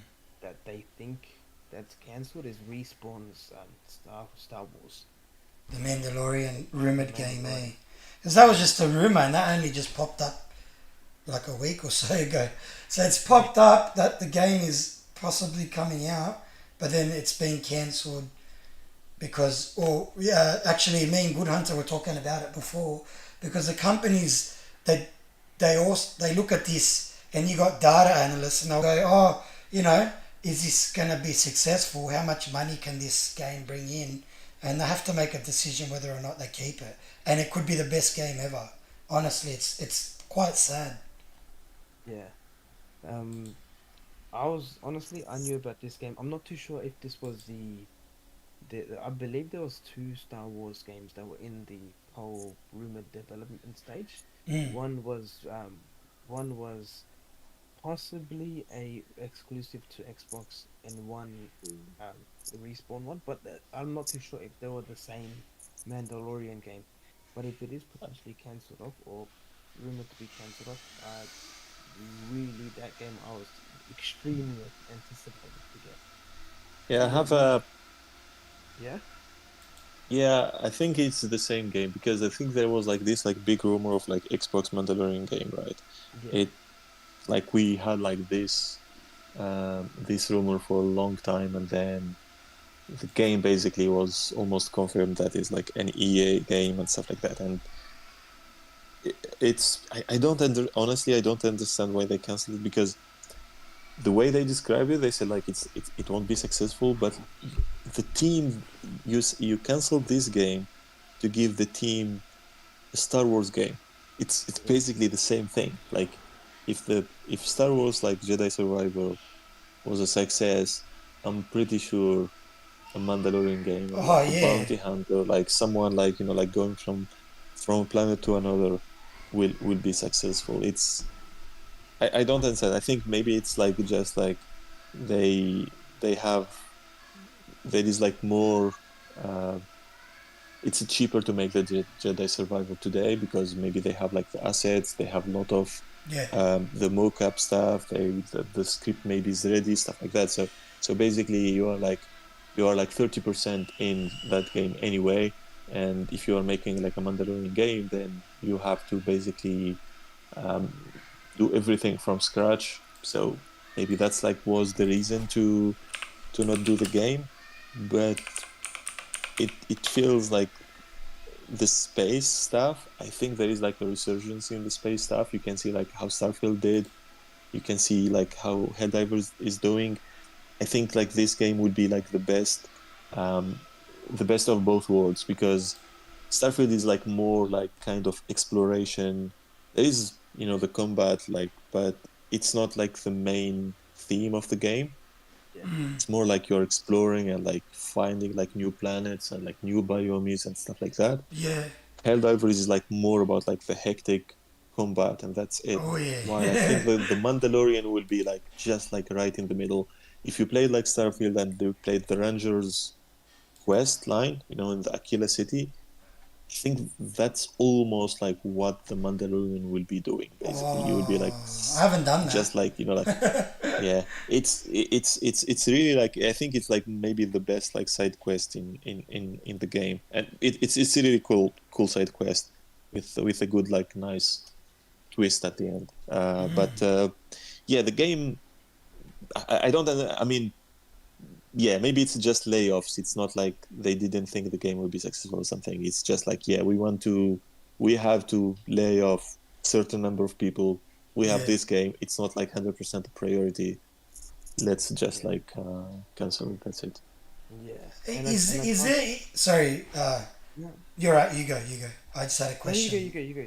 I was just wondering if there was ever a time they said a game was cancelled, but then kind of resurfaced later. Yeah, Is there it? was. It was Yeah, there. there was. It was the online version of The Last of Us. So it was rumored to be cancelled off, and then all of a sudden, within 2 weeks later, someone came out saying no, it's not cancelled off, like one of the developers, and then afterwards, a week later, it turned out to be cancelled again. They done the yeah. Yeah. They done the It, yeah. yeah, somehow it went from being cancelled to being back to where it was, and then they were like, yeah, no, we're not doing it anymore.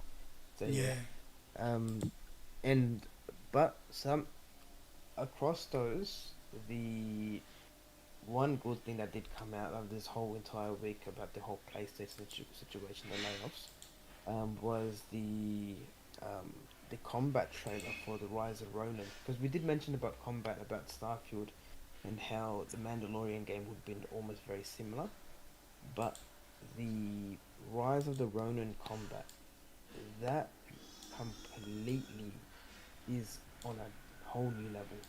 That's something I've never seen. I may have seen it once or twice in a game, but I've never seen them do properly. But this time, Rise of the Ronin looks amazing, man. So many options, isn't there? There is, bro. I've seen like first trailer that I seen, I wasn't too into it, but then afterwards when the combat trailer came out, Yeah, that that got me too. 100%, bro. Cause Man. like graphically, like people are saying it's like a PS3 game. It's like shut up. It's more like a PS4 game. But again, like Team Ninja, it's one of their first times going for an open world game, I think, and it looks like Ghost of Tsushima, which was my favorite PS4 game, by the way, but with more weapons like firearms and like bayonets and rocket launchers out of your flying thing and bows. Like it's got so much options, man. You could probably say that it's Ghost of Tsushima and Sekiro. Sekiro, yeah, very You know, similar, isn't it? there is a word for that. What is Bloodborne, it? No, Bro, it's Neo. Neo, yeah, Neo is Neo. actually Yeah, yeah, if Oh you man, if you played Neo, because like it's a game made by the same studio, I think. Like, yeah, yeah, Neo. Neo is like very like fast, like paced, like kind of like samurai combat or like shinobi combat.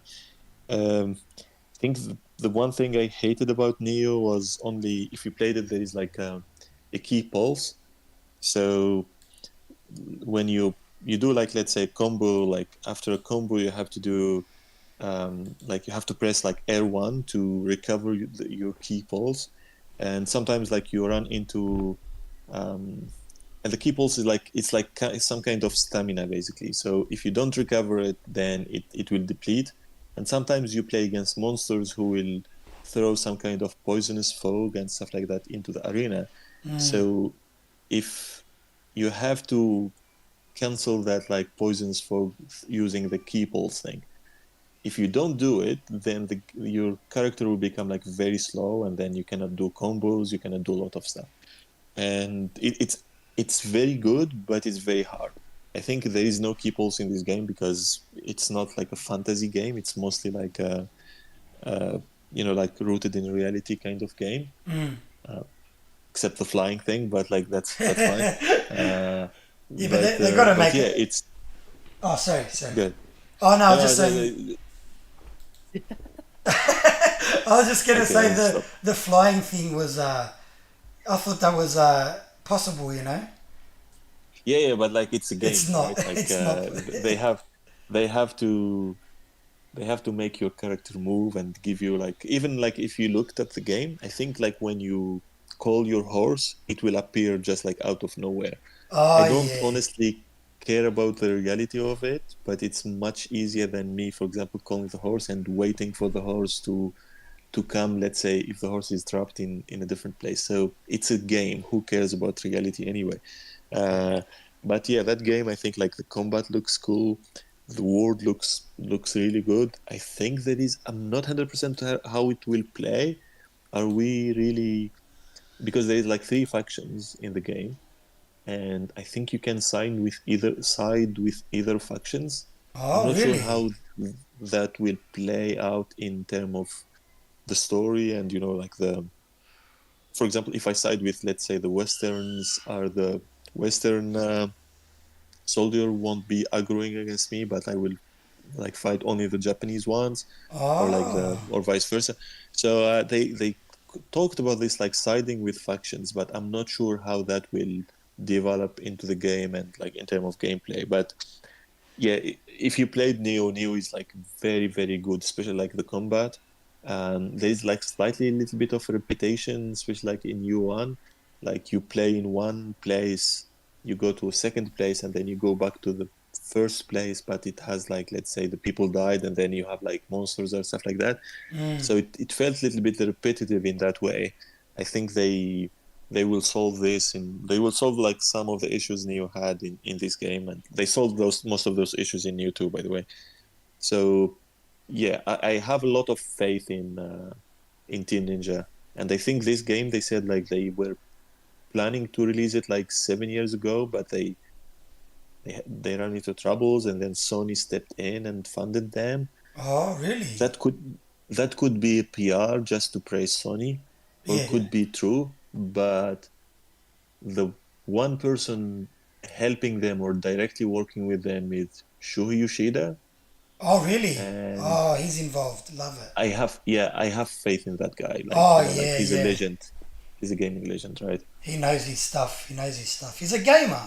That's why. Yeah, He understands. exactly. He's got his finger on the pulse. That's why. He's the gamer. He loves games. Yeah.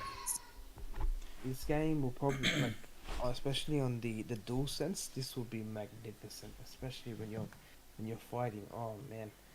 Hopefully it's not like exactly like Sekiro and just parry and dodge and block.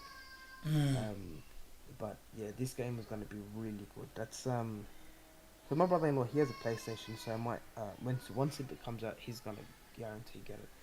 So I'll probably test it out on there, and then I'll give you guys my Impressions. actual impression on the game. But to me, what I can see at the moment, it looks like a magnificent game. Um, but only time will tell. I'm not too sure when is there a release date for the game Yeah, it's yet? coming Yeah, out it's this month. 22nd. Oh, It's the this month. 22nd of March. There Yeah. is like one small Wow. problem, very, very, very small problem, is that game is releasing on the same. Can you curse in this show? Yes. Yeah. It's yeah, It's definitely. coming in the same fucking day as Dragon Dogma 2. We Dragon haven't. Dogma 2 is It's maybe either the game of the year or the next, like the second in the game of the year list. Like 100% Dragon Dogma will be getting a nomination. That game will be massive. That game will be like one of the best game you will be playing in the next few years. So you have 2 good games coming in the exact same day. I don't know how they did plan this, but I'm really like I pre-ordered Rise of the Ronin because I love like the samurai stuff, Yeah. and I think I will just like have to pre-order like Dragon Dogma, because Dragon Dogma is, I think honestly, like I have faith they maybe will nail it and it will be game of the year. If it won't, it will be somewhere in the top five. Oh No yeah. way that game. So yeah, so we have like two massive games coming on the exact same day. That's like the problem you have on your hand. I think Dragon's Dogma was it wasn't like, even me, I can tell you now, that's like a gap in my knowledge of gaming because of the original. But I ended up buying it on Steam and testing it out, and I was like, holy shit, for a game that's 10 years old, holds up extremely well. I did refund it, but because I said, no, no, I don't have time for this. Like, it looks like it's a massive game. I put It gameplay is a up, massive game, yeah. but the gameplay looks extraordinary. Like the combat, the options of the combat. Can you explain to us what the pawns are and all that? Like, can you give us a background? Because I'd love to talk about this game, man. It's so exciting. Yeah, so the pawn thing is like you recruit those like NPCs, or you create them basically. And they are, they are in your party, right? It's like if you play like, let's say, any Final Fantasy game, or like most of the Japanese game, you run with your party, right? The thing with the pawn is they evolve, they upgrade, you can upgrade their stuff, but also when you go to sleep, like basically you're not playing your game, those pawn are like in some kind of system online where like people can recruit them. So What? while you are sleeping, someone, let's say, needed a mage and happened to get your mage. So your mage basically ended up like in two combats and got some upgrades and stuff like that. And then your mage will be coming back next day. You What? start the game, your mage like worked overnight, and What like the fuck? his yeah, yeah. This is like, I mean, there is like a game that I'm guilty of not playing it, but those are like the ideas I love when they do them and Yeah. they insist on them. You remember what's the game, Shadow of Mordor? They had Yes. this game where basically the AI like evolve and like go up in the ranks, and you can be fighting someone. If they defeat you, they can go up in the ranks, and then maybe you fight him like as, let's say, an unknown NPC. Now you come back and fight him as a general, let's say, later, because they have all that like nemesis Ne- system. yeah, that's right. That's what it was. So Nemesis. the pawn system is not like the nemesis, it's not like the nemesis system, but like I love when the game developers put those kind of like intelligent systems Yeah. to counter your intelligence, basically. Like you as a person, you are like more intelligent than the AI, so they do put like those stuff to counter you. But like the pawn system is not to counter you, but it's actually there to help you. But it's like much more sophisticated than you just basically creating for, let's say, AI party and then going and like upgrading their like skill tree by yourself, and that's it. Like it feels like very basic. This is like more advanced, like kind of like party system. So that's like Dragon Dogma pawn system, and also you have all those like crazy kind of possibility how you fight, right? Like, so you have like the illusions, you have like the magic stuff, you have like, you can be like a tank, you can be, I know, like a thief and stuff like that. And also like, have you seen the boss fight where they are fighting some kind of Colossus Titan? It reminds me of Shadow of the Colossus, where basically they are It's running, like climbing the Colossus and like, yeah. I um, was gonna say yeah. so yeah, that game releases the same exact day as Rise of the Ronin. Oh my god. Which one are you getting? Actually, for now, I pre-ordered Rise of the Ronin, and I'm not 100% sure if I will pre-order like Dragon Dogma, or will get it Wow. like just once I finish Rise of the Ronin. The Because it best depends. thing. Like honestly, like in my work, it's a little bit hectic, Yeah. so I'm not 100% sure if things will slow down a bit by let's say mid, like starting of April, end of March. At least like I will have time for one game, but not 100% sure not two games at the same time. Yeah, the decision Wow. between two games that's a dilemma, bro. That's a whole different. That's Uh, like Yeah, It's a massive life and death decision. situation. Yeah. I yeah, can't. and Yeah, I just I can't. hate also when I think like I will never buy two games at the same time, because Yeah. when you get two games at the same time, one of them will cancel the other, and 100%. that's bad. Yeah. Yeah. And then you're just wasting And your money at that point. Yeah. and for especially for this month to increase your backlog to like times 10. That's so Congrats. true, bro. You've got I think four new games or four games that are coming into the PlayStation Plus um for this month.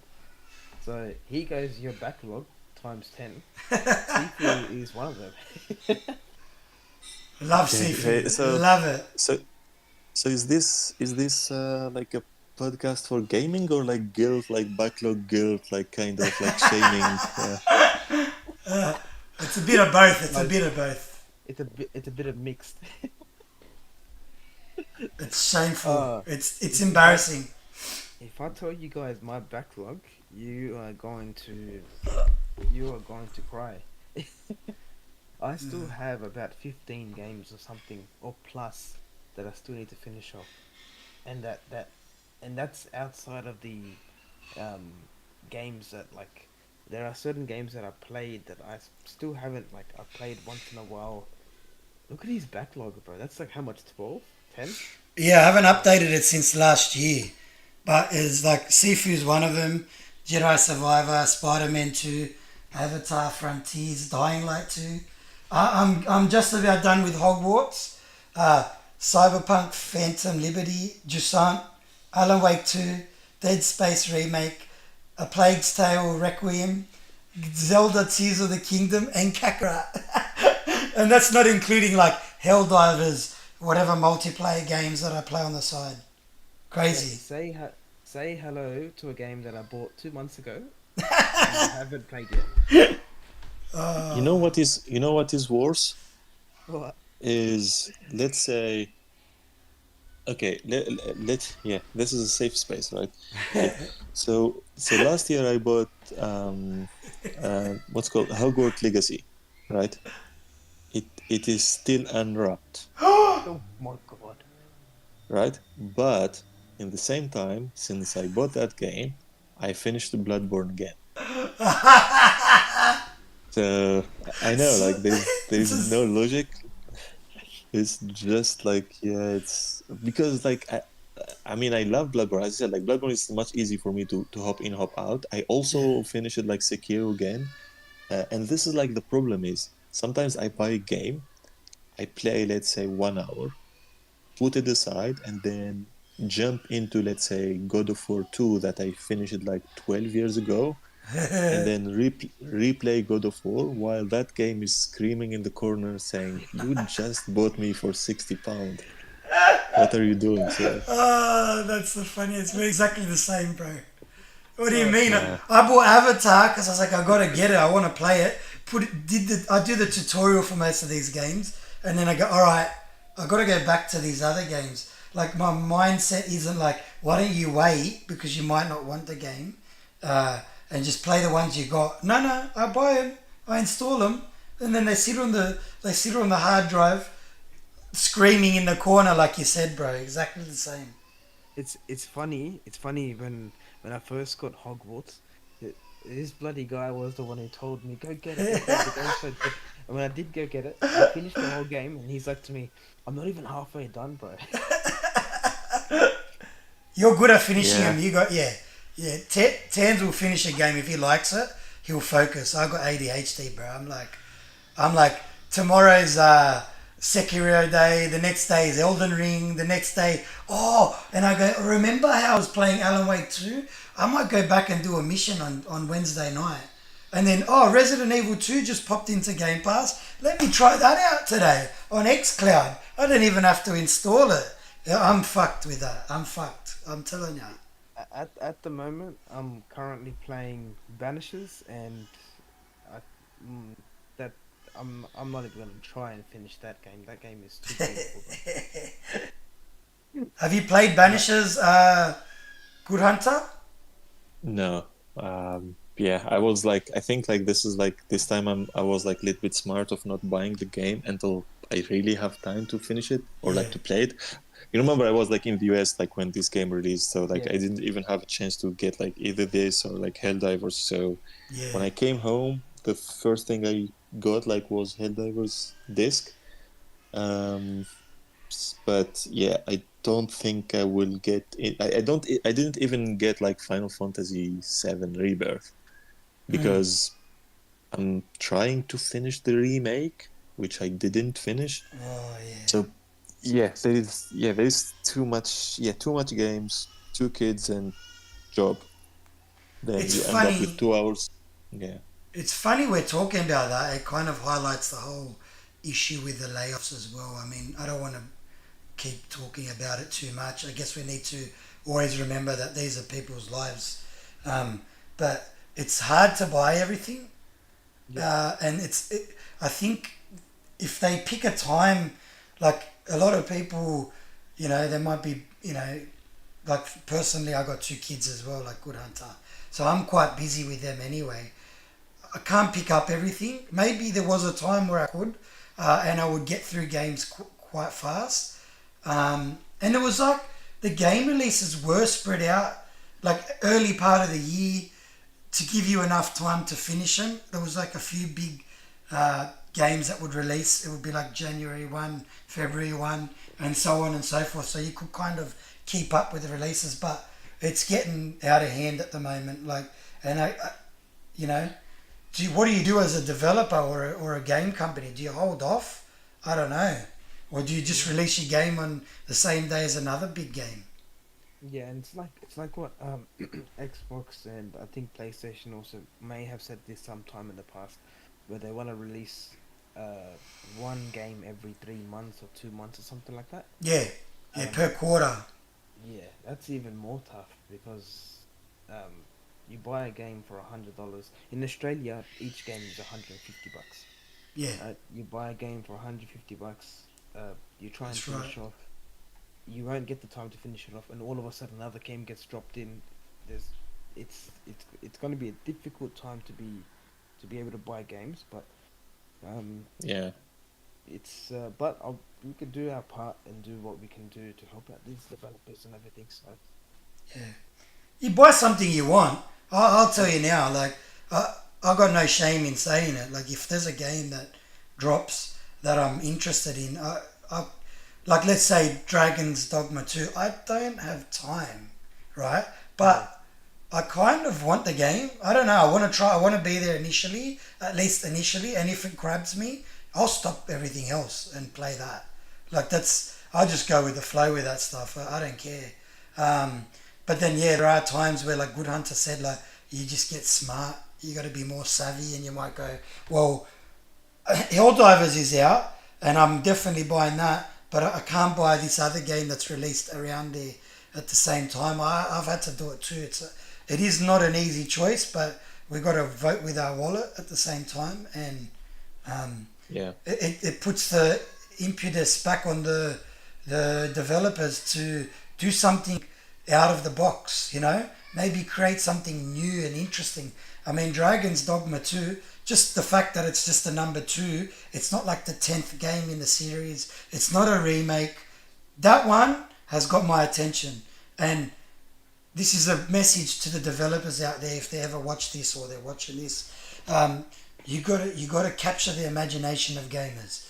Where Yeah. a lot of us have been playing games for a long time. We want something new.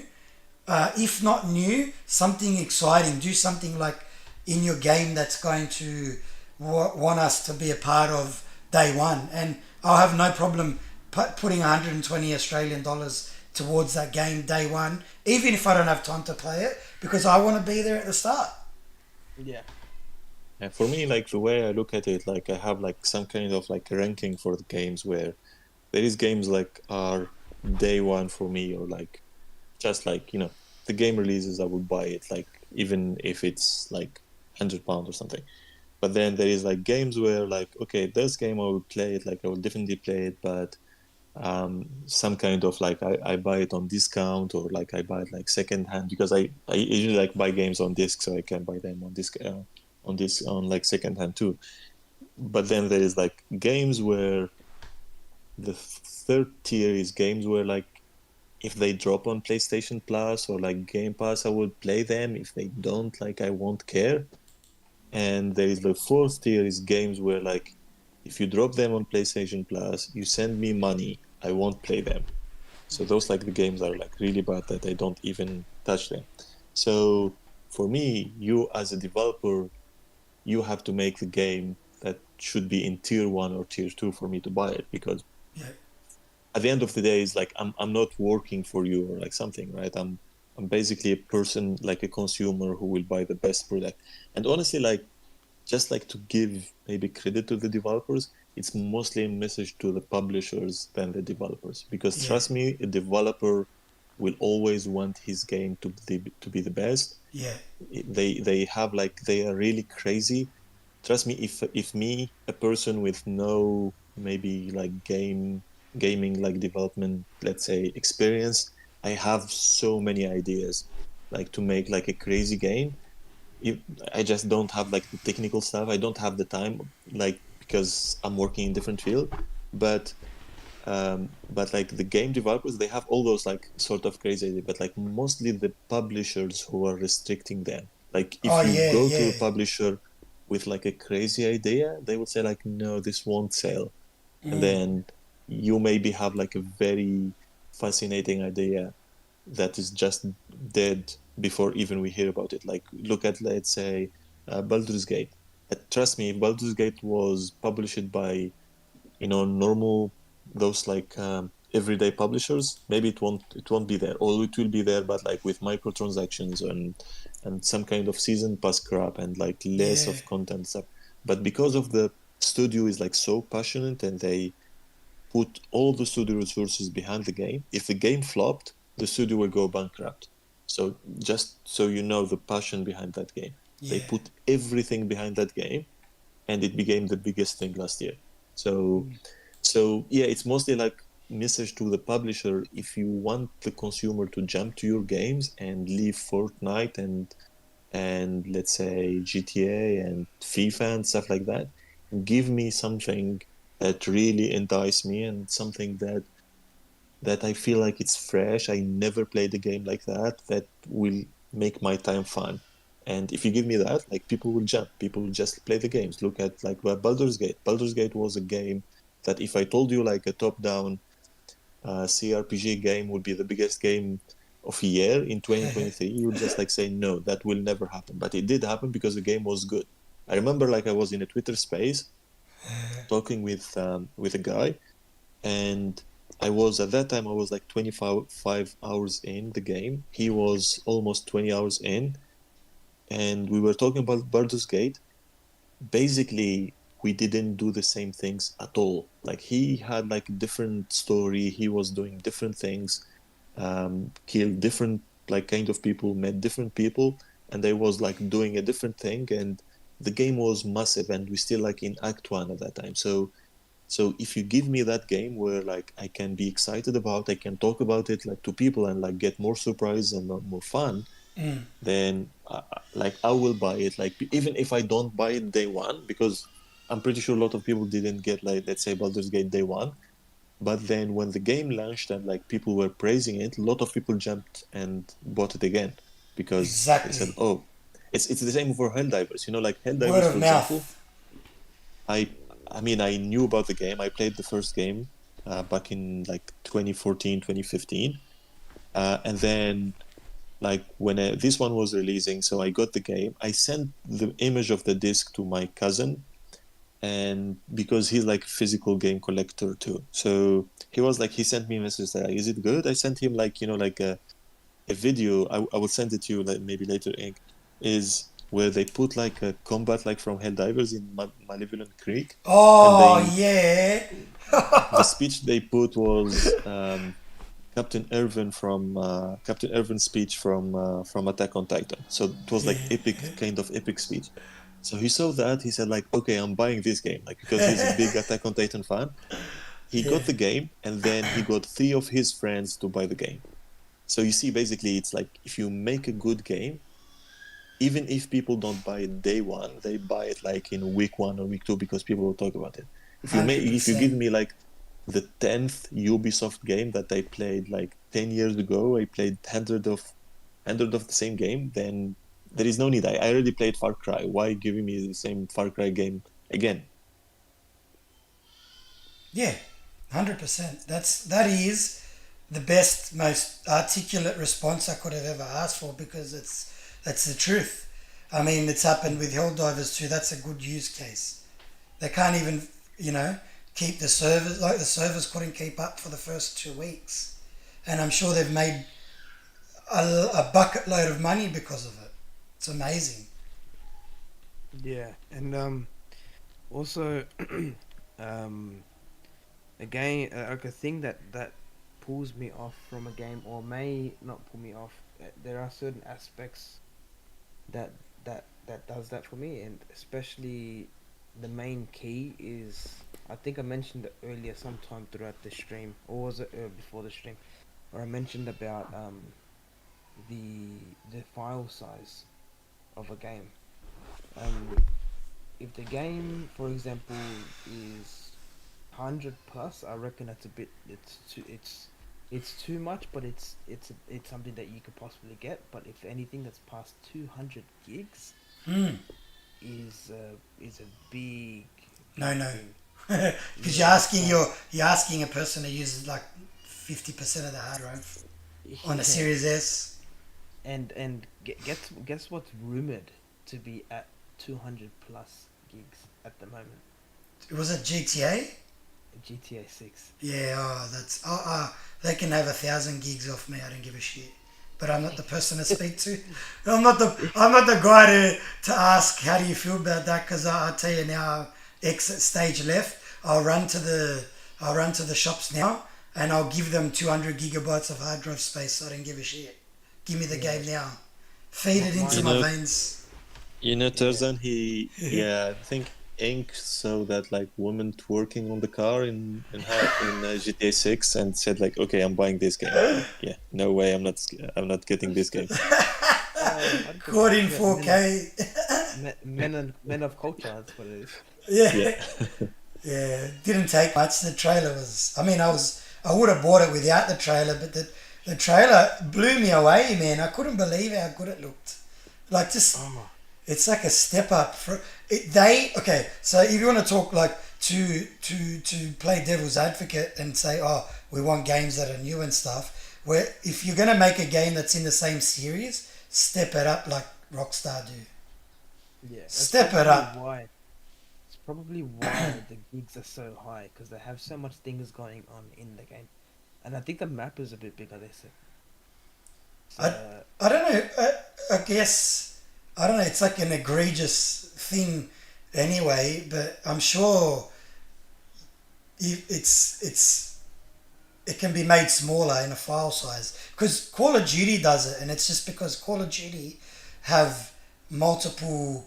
They want you to go to like their, what is it called, their platform now, Call of Duty headquarters, and then access all these different things in there. Yeah. So I'm not, maybe because online, GTA Online will be 100 gigs, and then, or something like that, because they can't use the same map. I don't know.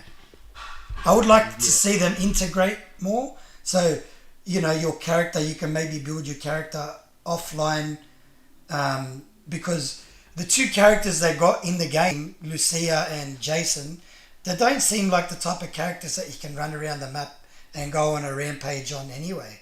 So hopefully your online character is able to run around in the offline world as well. I hope something like that. Like take it to the next level. I don't know. But that's a lot of 200 gigabytes. Whoa.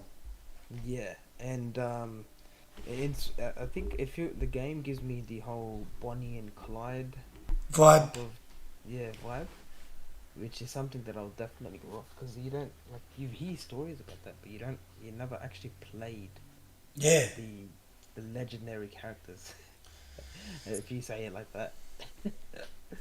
Yeah, the story's crazy. That guy, Clyde, is it? Yeah, Clyde was his actual story in his history was that he was a young fella, so he was only in his late teens or something, and he was already like a criminal, like stealing cars and stuff, and he got put in jail or something. And it was when he was in jail, like he was scheming, like I think he escaped and then got out and went on like a full. He met Bonnie and went on a full robbery, like rampage through America. It's a crazy story. Yeah. Hey, good hunter. Did you see? As soon as I mentioned GTA, this Ink's face went like so bright. I went Yeah, I alive, remember he bro. was like he was super excited like when GTA 6 like was leaked that they would be showing it, and then they confirmed that, and then uh, when the leak happened, and then they dropped the trailer, and the trailer had like 100 million views. That's Yeah, like that world was record. crazy. I think we never saw like a trailer going to those numbers. Yeah, Like in one day, like you have like 100 million people tuning to like a game trailer. I think like yeah, GTA 6 will be the biggest game ever. yeah. Hundred yeah. percent. And I Sales feel wise, bad. yeah. I feel bad for any game that releases next year because this has got to be a tough run for Give your game 6 months buffer at least. them. And well, we won't be waiting for too long because the game apparently people have been told to go back into the offices 5 days a 5 days. week. Yeah. Yeah. So we're looking at this game almost completely finalized before it gets the what's that gold card? Is that what they call a gold card? yeah, they go gold. Like Oh, gold. it's That's yeah, it's like basically when they do like yeah, when they put like the game, let's say the final build Yeah. on the disc, and yeah, But so that we going might I think gold in 2024 means nothing anymore yeah, to like me.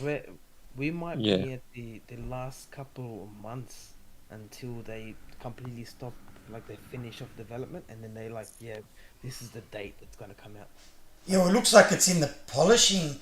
Uh, if you if you'd say in the final stages, the game's playable. Obviously, it's playable from start to finish. It's already probably had all the because just from the trailer, like it looks like it's got all the voice stuff done. It would probably be in like a good solid 12-month polishing phase, and Rockstar are known to release quite polished games. They're not necessarily buggy at release. Um, so we're probably looking at a yeah, like a solid polishing phase, and for security reasons, they probably don't want to have it online because that'll be the the leaks that are gonna occur around GTA 6. It will be wild. And the initial leak, the guy that leaked it for the first time, he Yeah, got 16 years, bro. in jail. Yeah, something crazy. Wow. yeah. He lives in the UK actually. He lives in Oxford, and Yeah, yeah, I think they caught. I think that he actually hacked Uber before them. yeah. He was So on a spree. He yeah, has a he's resume, crazy. bro. Did Yeah, you yeah, hear what he he, said? Did you hear what he said? He goes, if I, he will, if he gets out, he will do it again. Like he's not scared, and he was doing it on a Wi-Fi or some, no, an Amazon Fire Stick in a hotel, bro. I'm like, what? You hacked Rockstar in a hotel on an Amazon Fire Stick, bro. What the hell? Full yeah. crazy, There is man. also yeah. I don't know. Maybe there is like a GTA employee who was like who happened to be there, like like Rockstar employee who happened to be there because I remember like one of the basically main rules of like any corporation I worked for is like you don't like try to not use like your laptop in a hotel or stuff like that because Yeah, of you don't know how course. secure the network is, and you may end up with you may end up hacked there. So But yeah, but he's the hacks are happening across the industry, and I think it's because working um, remotely has opened up doors maybe that weren't there before. Who knows? yeah, exactly. Yeah, I think yeah. Well, 'Cause, yeah, you would. I mean, remote work, it happens. In my company, it's not like a big online digital company, but they do say, do not use public Wi-Fi. That's one of the no-nos. Yeah, he's a complete OG, which shouldn't have been done because what he did was wrong. Basically stealing at the same time. So Yeah. um, yeah, I didn't watch the leak, so I completely stayed off that until they actually announced it, Yeah. and I was freaking out even more when I saw the thing. I Ah. did see leaked documents, not videos, about what someone said before, 2 3 months before it came out, saying that this is gonna happen and there's gonna be various clips in the trailer that's going to be based on real life. Like someone Mm. actually mentioned that on Reddit, and then it got deleted after maybe 2 3 days. Luckily I read the whole thing. He mentioned that the start of the trailer is gonna show like the sky and it's gonna come down. Ah. They mentioned all of that, everything dot by dot, And if and people he said, didn't believe it at the start, so it didn't obviously gain yeah, too much I remember that. and he said something about that his wife works in like for Rockstar in some part of the organization, and she was able to see it, and she showed him, Oh my and god. yeah, yeah, that's a mistake. yeah, Yeah. it Yeah, was it was the biggest mistake. But moving on, we've got another big thing, bro. There's another big thing that that did get announced last week, or was it this past week? Um, we all know how COD and Warzone, they have the whole free to play battle royale thing, and I think Battlefield is also going into that stage to be able to put their own battle royale onto the market as a free to play outside of the game. Yeah, with the next entry. So apparently That they're building. There's multiple teams apparently because Vince Sampella from Respawn Entertainment got tasked with taking over the Battlefield series and the Battlefield universe, and he's bringing across some Call of Duty veterans as well. So there's one guy, one of the Call of Duty veterans, ex developer, uh, like quite recent as well, who they want to slap a battle royale on there as well, and they're gonna have a universe. So they have like single player stuff. I'm not sure if that single player game got cancelled, but Battlefield, the multiplayer version of the game, is gonna have like a free to play segment, kind of like Warzone and Battle Royale. Yeah, yeah, which is like kind of cool to think about. yeah, me, I love Battlefield. That game, I played more Battlefield than I did with Warzone. Mm. And 2042, I know not many people liked it, but I enjoyed it. I enjoyed that game It was like fun. nothing. It was so fun. Just they need to That bring the damage back, and apparently that's one of the things. If they bring yeah, but like, is it? damage, Go ahead. oh no, what was your question? No, my question is like where it will be set. Are they going back to, let's say, World War One, Oh World War Two, or like are no, they going to modern, yeah, modern? yeah. That's Just fine. I Okay. think late 2020s or something. They said, yeah. Yeah, that can work. Just Actually, like yeah, what makes Battlefield so good is that, or what was so good was 64 player map, large map, destruction. Uh, Obviously, Vince Sampella, I trust him a lot. If you're gonna bring some crazy multiplayer thing out, you want the guy that was heading the original Modern Warfare games, uh, and they did a bit of a restructure because obviously EA does it. They feel like they can't drop the ball on this franchise because it's easy money, you know. It, you just got to do it right.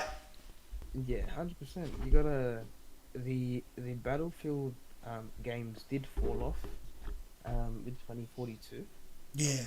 With Vince going on board, 100%. He will like whatever needs to be fixed. He will be able to go into it straight away. And like if they once they do put the whole free to play thing, oh, you know I'm gonna be all in that, bro. I'll probably drop everything at that point, play that for maybe 100 hours, and then I'll be back to sanity. No, Zem Pillar's got a crazy record, bro. The games he's released, or under his obviously his tenure, um, just just at Respawn, were the Titanfall games, Apex Legends, Jedi Fallen Order, the VR Medal of Honor game, and Star Wars Jedi Survivor. That's just at Respawn, and Wow, that's just his record, bro. Like you can't. that's a massive resume, bro. Oh yeah, that's yeah. Massive.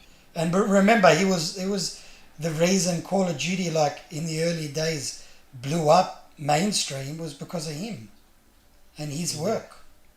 And boys, we gotta get into this Battlefield. We got to team up. I think how many players can play at the same time in Battlefield? In your Like squad, I think it's 4 in your squad. all right, we need another person. Yeah. We gotta team up on this stuff. Um, Oh, you know yeah. who else is at? I'm sorry to interject one more time, but the ex Halo veteran Marcus Lato uh, apparently is involved in this Battlefield universe. Oh, brother, you know it's gonna be good then.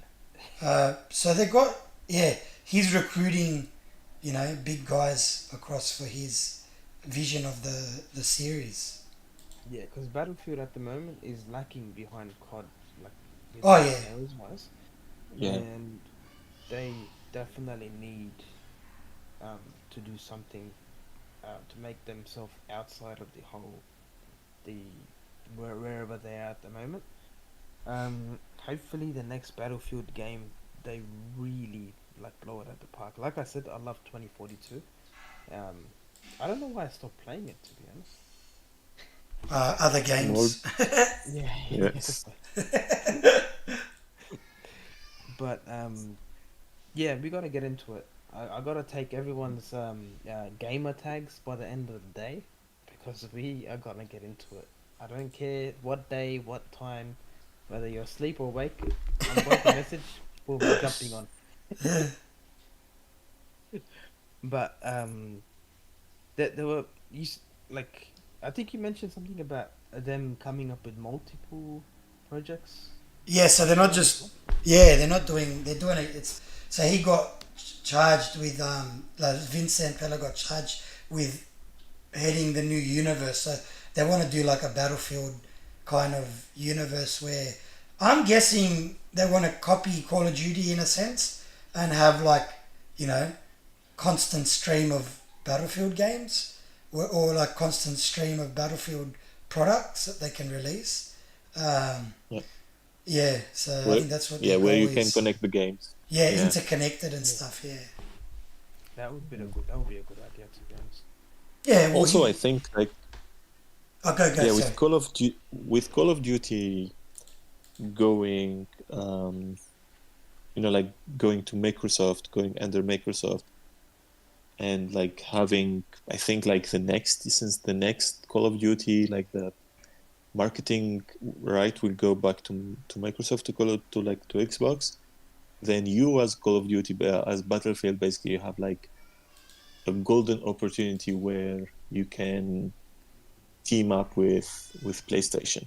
Yeah, they're Yeah. gonna give So it to them. Yeah, me as PlayStation, I will want like, because like my gamers, let's say I have like 100 million game or whatever, would say like, okay, what is like the shooter game? So you want always to have like, okay, we have shooters, even though Call of Duty is still on PlayStation, but you cannot market it the same way Xbox marketed. So then you yeah, have to you want to stamp a shooter on your, and I think this is like a golden opportunity for Battlefield, because if you play your cards right, then you may eat a little bit of Call of Duty. I don't think they can, or they are in a position to get like to be bigger than Call of Duty. I think they are like far away from that.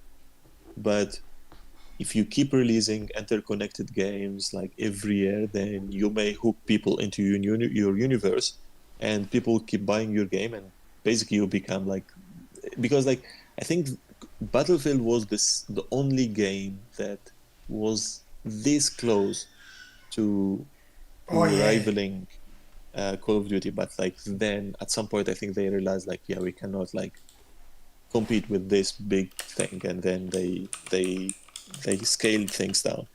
But I honestly think they have like an opportunity to be like the main thing on maybe PlayStation and maybe the next Nintendo.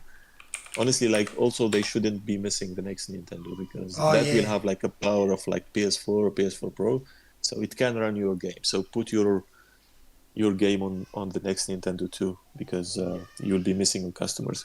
Um, it's been a and also, decades long, by the way. Call of Duty versus Battlefield is not a new battle.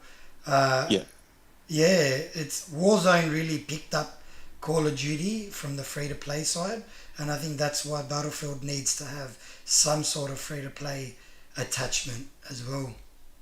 Yeah. yeah, I have feeling like the maybe 242 like should have been maybe free to play, Yeah, uh, or the because free. There like was modes. One of them was an extraction type of mode called. Oh, I can't remember. But yeah, one of the modes should have been free, like at least. yeah, The I yeah, I actually love like the model where like you give me the multiplayer where there's like season passes and stuff on uh, free to play, Yeah, and then you give me like the single player content, let's say, as paid content, the same way like Halo did it. I think that's the perfect model for me. yeah, yeah, Yeah, I definitely. think like realistically, 'cause I think Good Hunter mentioned it, that they COD and 2042. So they realistically 2042 or Battlefield is much more realistically accurate than COD, because COD took a whole turn um to where they brought up infinite warfare and everything. So hopefully with the whole new Battlefield that's coming out, they do everything right, and hopefully if they do put it to Nintendo, put it to PlayStation, Xbox, their sales will go higher. Yeah. Um, and next on the agenda, so we've got two more things that we can actually talk about until we can wrap this up. We've got the reveal trailer for Pokemon, the new Pokemon game that's coming out for next year. There's not much that we know about it at the moment. Just something small, but it looks pretty good. You might be able to show that on the screen. Yeah, I I'm got not that too up. sure if there's anything. Yeah, there's not much to talk about it. Just based on the teaser, it looks like it's going to be like possibly an online simulator type of game. But only time will tell. What's it called? Pokemon ZA or something? Yeah, yeah, Pokemon Legends ZA or ZA. And what consoles and stuff, or what's it on? Just Nintendo? So at the moment, it's just been told that it's going to come out in Nintendo, but Yeah. seeing that everyone's going like everywhere, it might also possibly come out onto other platforms maybe. I'm watching the trailer myself for the first time. I didn't see this one throughout the week. So it looked like a city. Pokemon Legends. All right. Yeah, I think it's gonna be you're like in a whole Pokemon resort type of thing, All right. where you live amongst Pokemons and you have people walking around training and whatsoever. Give me one But second. I'm gonna but it look it feels up. like it could be like an online game type of thing. I think. I'm just looking it up because I didn't check it myself. Not after playing Power World, I'm like, yeah, Pokemon's a bit not as Yeah, this is probably the answer to a new an Pokemon ambitious thing. new entry. I'll read you the synopsis. Uh, sorry, it's definitely just on Nintendo. Um, Yeah, I was. it doesn't It's really weird have that much. like we will have like a need like a. Did we have like before like a Pokemon game on PlayStation? I don't think like we had like our Xbox ever. Yeah, I don't Nah, think so. that would And like be yeah. Nintendo don't really share. Nintendo owns like the IP, right? So Yeah, no, never. It just says ambitious new entry. Wow. Um, it is made. It's developed by Game Freak, so it's the same guys who have made all the rest. But the trailer doesn't really invoke any emotions for myself. But in saying that, if it's saying 2025, you know this is coming out on the new console, the new Yeah, Switch, yeah. which hopefully they're not held back by the hardware. No offense to Nintendo, I'm just saying we need new hardware. Bring it out already. And finally, in talking about new hardware, the so I picked this up on Twitter, but someone I I I remember I spoke about this about two maybe three podcasts ago about the controller being like a smell type of thing where you're able to smell and feel and Game stuff. Sen. Yeah, it's actually uh, it's not the controller, so there's actually an output thing that you can like an input thing where you can plug into your console, and it releases the smell of the game that you're playing and the environment that you're in. oh, I It's wonder what insane. Bloodborne would smell like. yeah, I was thinking about Resident Evil and yeah, like you Yeah, go into a place where like there's like 10,000 dead like body there and like zombies, and the game will basically fill your room with like a dead essence. smell. Yeah. Oh, Oh, that's funny, bro. That's like imagine that. Oh, because I finished off Requiem and the entire game is just filled with rats. So Yeah, if someone walks into your house, they're gonna be like, it smells like a plague.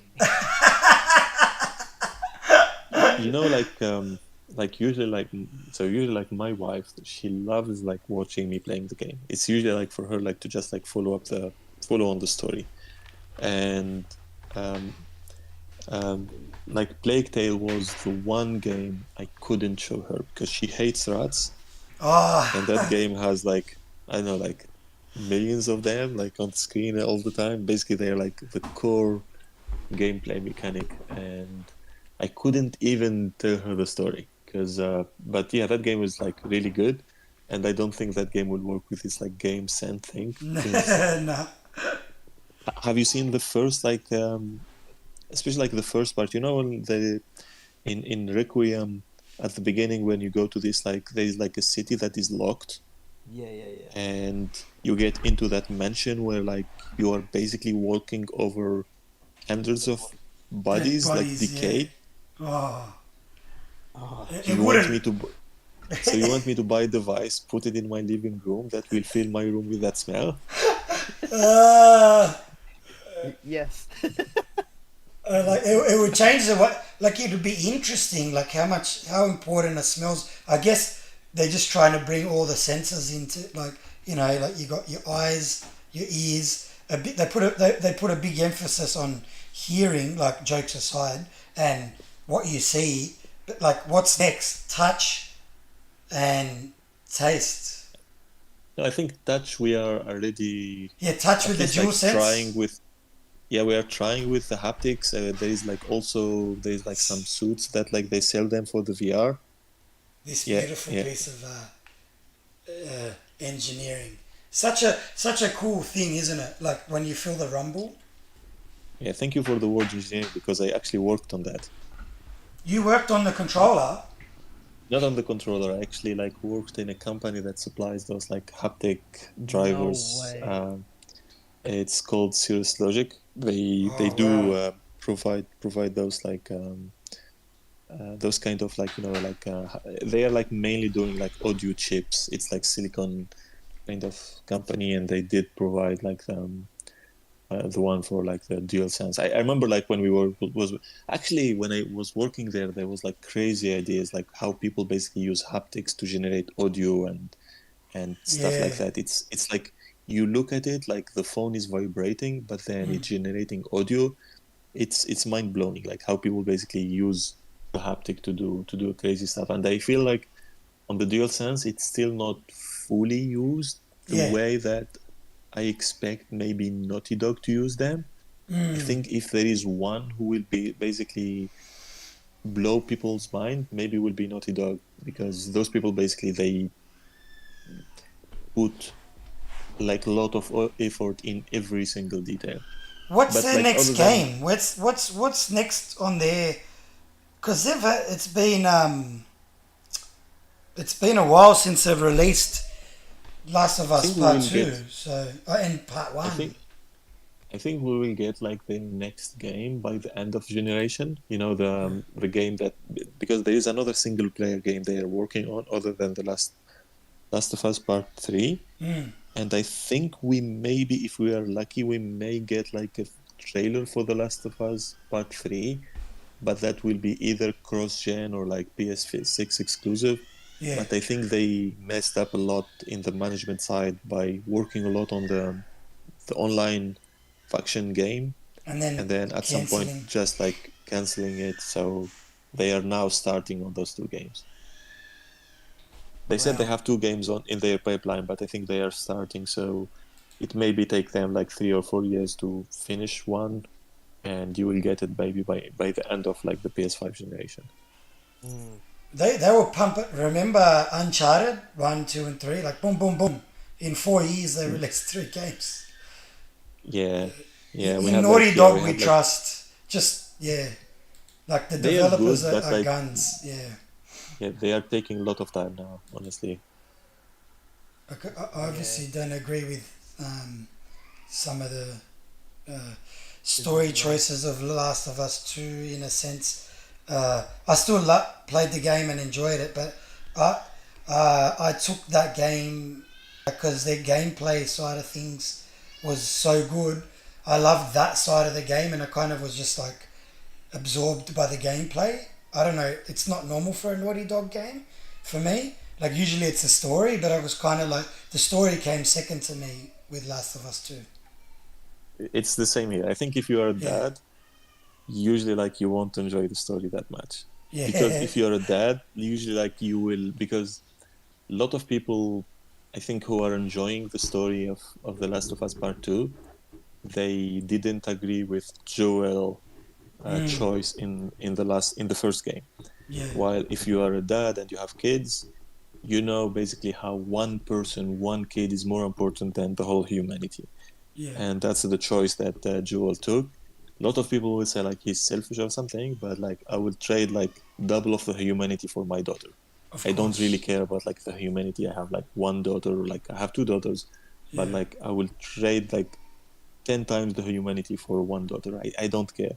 So that's the choice he took. And then in the second game, they are trying. I think honestly, like the one thing I don't agree with wasn't the introduction of Abby, because it was how you introduced her. Like the way they introduced Abby was, you introduced Abby, you made me hate her by killing Joel, and then you told me that I will show you now why she killed him, and you have to empathize, like sympathize with her.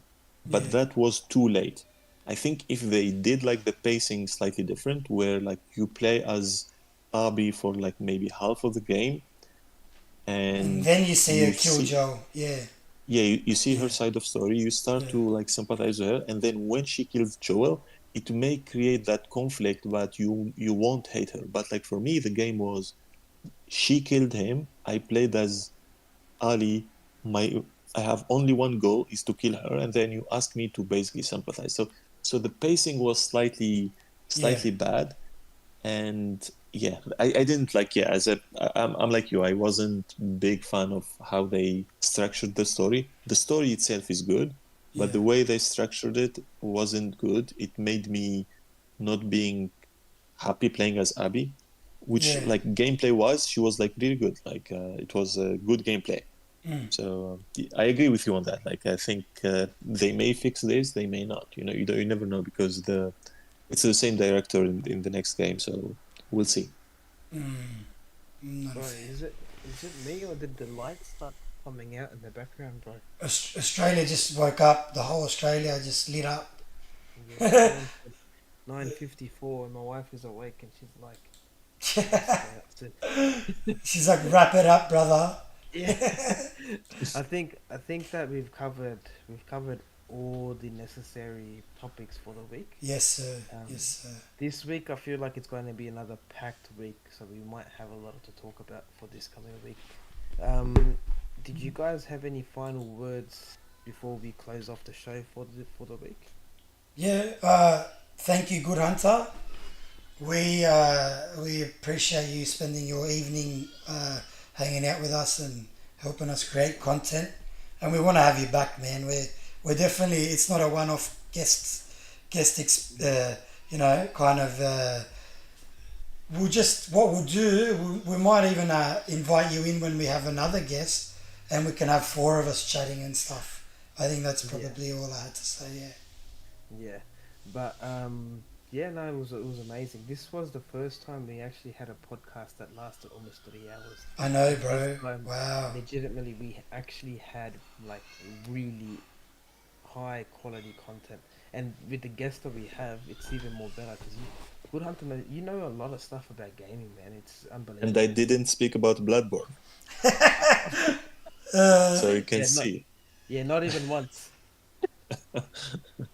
Yeah, thank you guys. Really, thank you for like having me.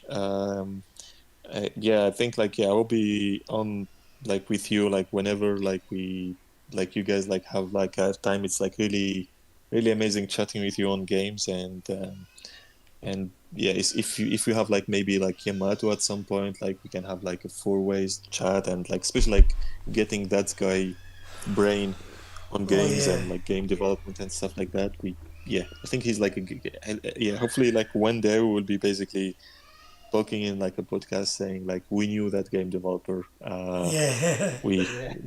We were his friends. Also, I think Tarzan, you still stream on Twitch, or not that much. I don't do it anymore, but I'm thinking about going back to it. Okay. Yeah, once this starts blowing off, once our podcast starts going off, I might end up going back to it maybe. I started doing it on Kick for a little bit, but it's I need to build an audience on Kick. So, Okay. yeah. If you're not following me on Kick, do it now. I never tried Kick. I will look into it. Yeah, the other thing maybe we can play like some Helldivers like Inc. I think like we have each other on PlayStation, so Yeah. we should spread some freedom, brother. I've got it downloaded on the PC, so Yeah, I got it on Steam as Oh. well, so I'll have to launch the game, but then I'll message you and we'll do a friend code or whatever. I think you just got to do a Okay. friend, because that's how crossplay works. But count me in, bro. yeah. Yep. Let me in the loop, because Yeah. I've installed it. I never got the chance to play it, not once. Yeah, no, we have to show. Yeah. I wish we could have taken him to Malevolent Creek, but maybe the new next. No, it is crazy. open. Like It's It open? is still open. Yeah, it Oh. opened again. I think it's like on 12% now. Oh, we're fighting Actually, back. Like okay, sorry, I'll take some time from the podcast. You know what I did last year, this morning? I was like, like I woke up, like none of my my friends like were playing. I think like I have only like few cousins they were playing, but like the lobby was full, so I had to play by myself. So what I did is I was like feeling a little bit villain, so I put the game on trivia, which is the first difficulty basically. It's like super easy. Easy mode. So yeah. so I ended up with I think 2 people. They were level 1. Then I changed the difficulty to like extreme, and then went to Malevolent Creek. Oh my god, bro. Like, I don't think Tense understands. Yeah, Oh, I just traumatized them. Like traumatize them, so, bro. Yeah, fresh from the tutorial, like send them to the grinder. Bro, Put them straight to the deep end. I was doing that. You were doing that with randoms. I was doing that with friends and family. I was taking him up on my level, straight into Malevolent Creek. Like, let's go. You've done the bugs one mission. Let's go over there. We need to fight. I was like, this is where the fight is, bro. Yeah. You have to. Yeah, it's like like people like spilled oil there, and like we have to spill oil again, right? 100%. 100%. All right. Sounds good anyway. Yeah, we'll organize that. My yawns are getting more frequent. I think that's a sign. That's the ending call right there. Yeah, and the wife is right next to me, so she's okay. Kind of. But, I'm about to get invaded by 3-year-olds and stuff, so yeah, good time to call it. I mean, as soon as I go offline, I'm not gonna hear the end of it, so we'll just end it here. It was an awesome conversation that we had, like a legitimate gamers conversation between everyone. That was awesome. But yeah, we'll just cut it off. Thank you guys for joining the PNX podcast. We had a couple people joined in at some point, and they watched us for a couple of about 40-50 minutes, which was amazing. So you can tell our content's going everywhere. But thanks, Good Hunter. Talking with you has been absolutely amazing, and we're gonna have you more and more often onto this podcast because you know a lot of stuff. Thank you, Tarzan. It was like really amazing, like talking to you and Ink too. And yeah, let's do it again. No worries. Good. Like I mentioned, I'm gonna DM both of you. Give me a gamer tag. I already got your gamer tag, Ink. I'm gonna grab Good Hunter's one, and we're going to get into certain games and we're gonna play them. 100%. Team bonding, I call it. Yeah. But anyways, I'm gonna log off now. I'm about to pass out. I'll see you and speak to you guys some other time. Laters, everyone.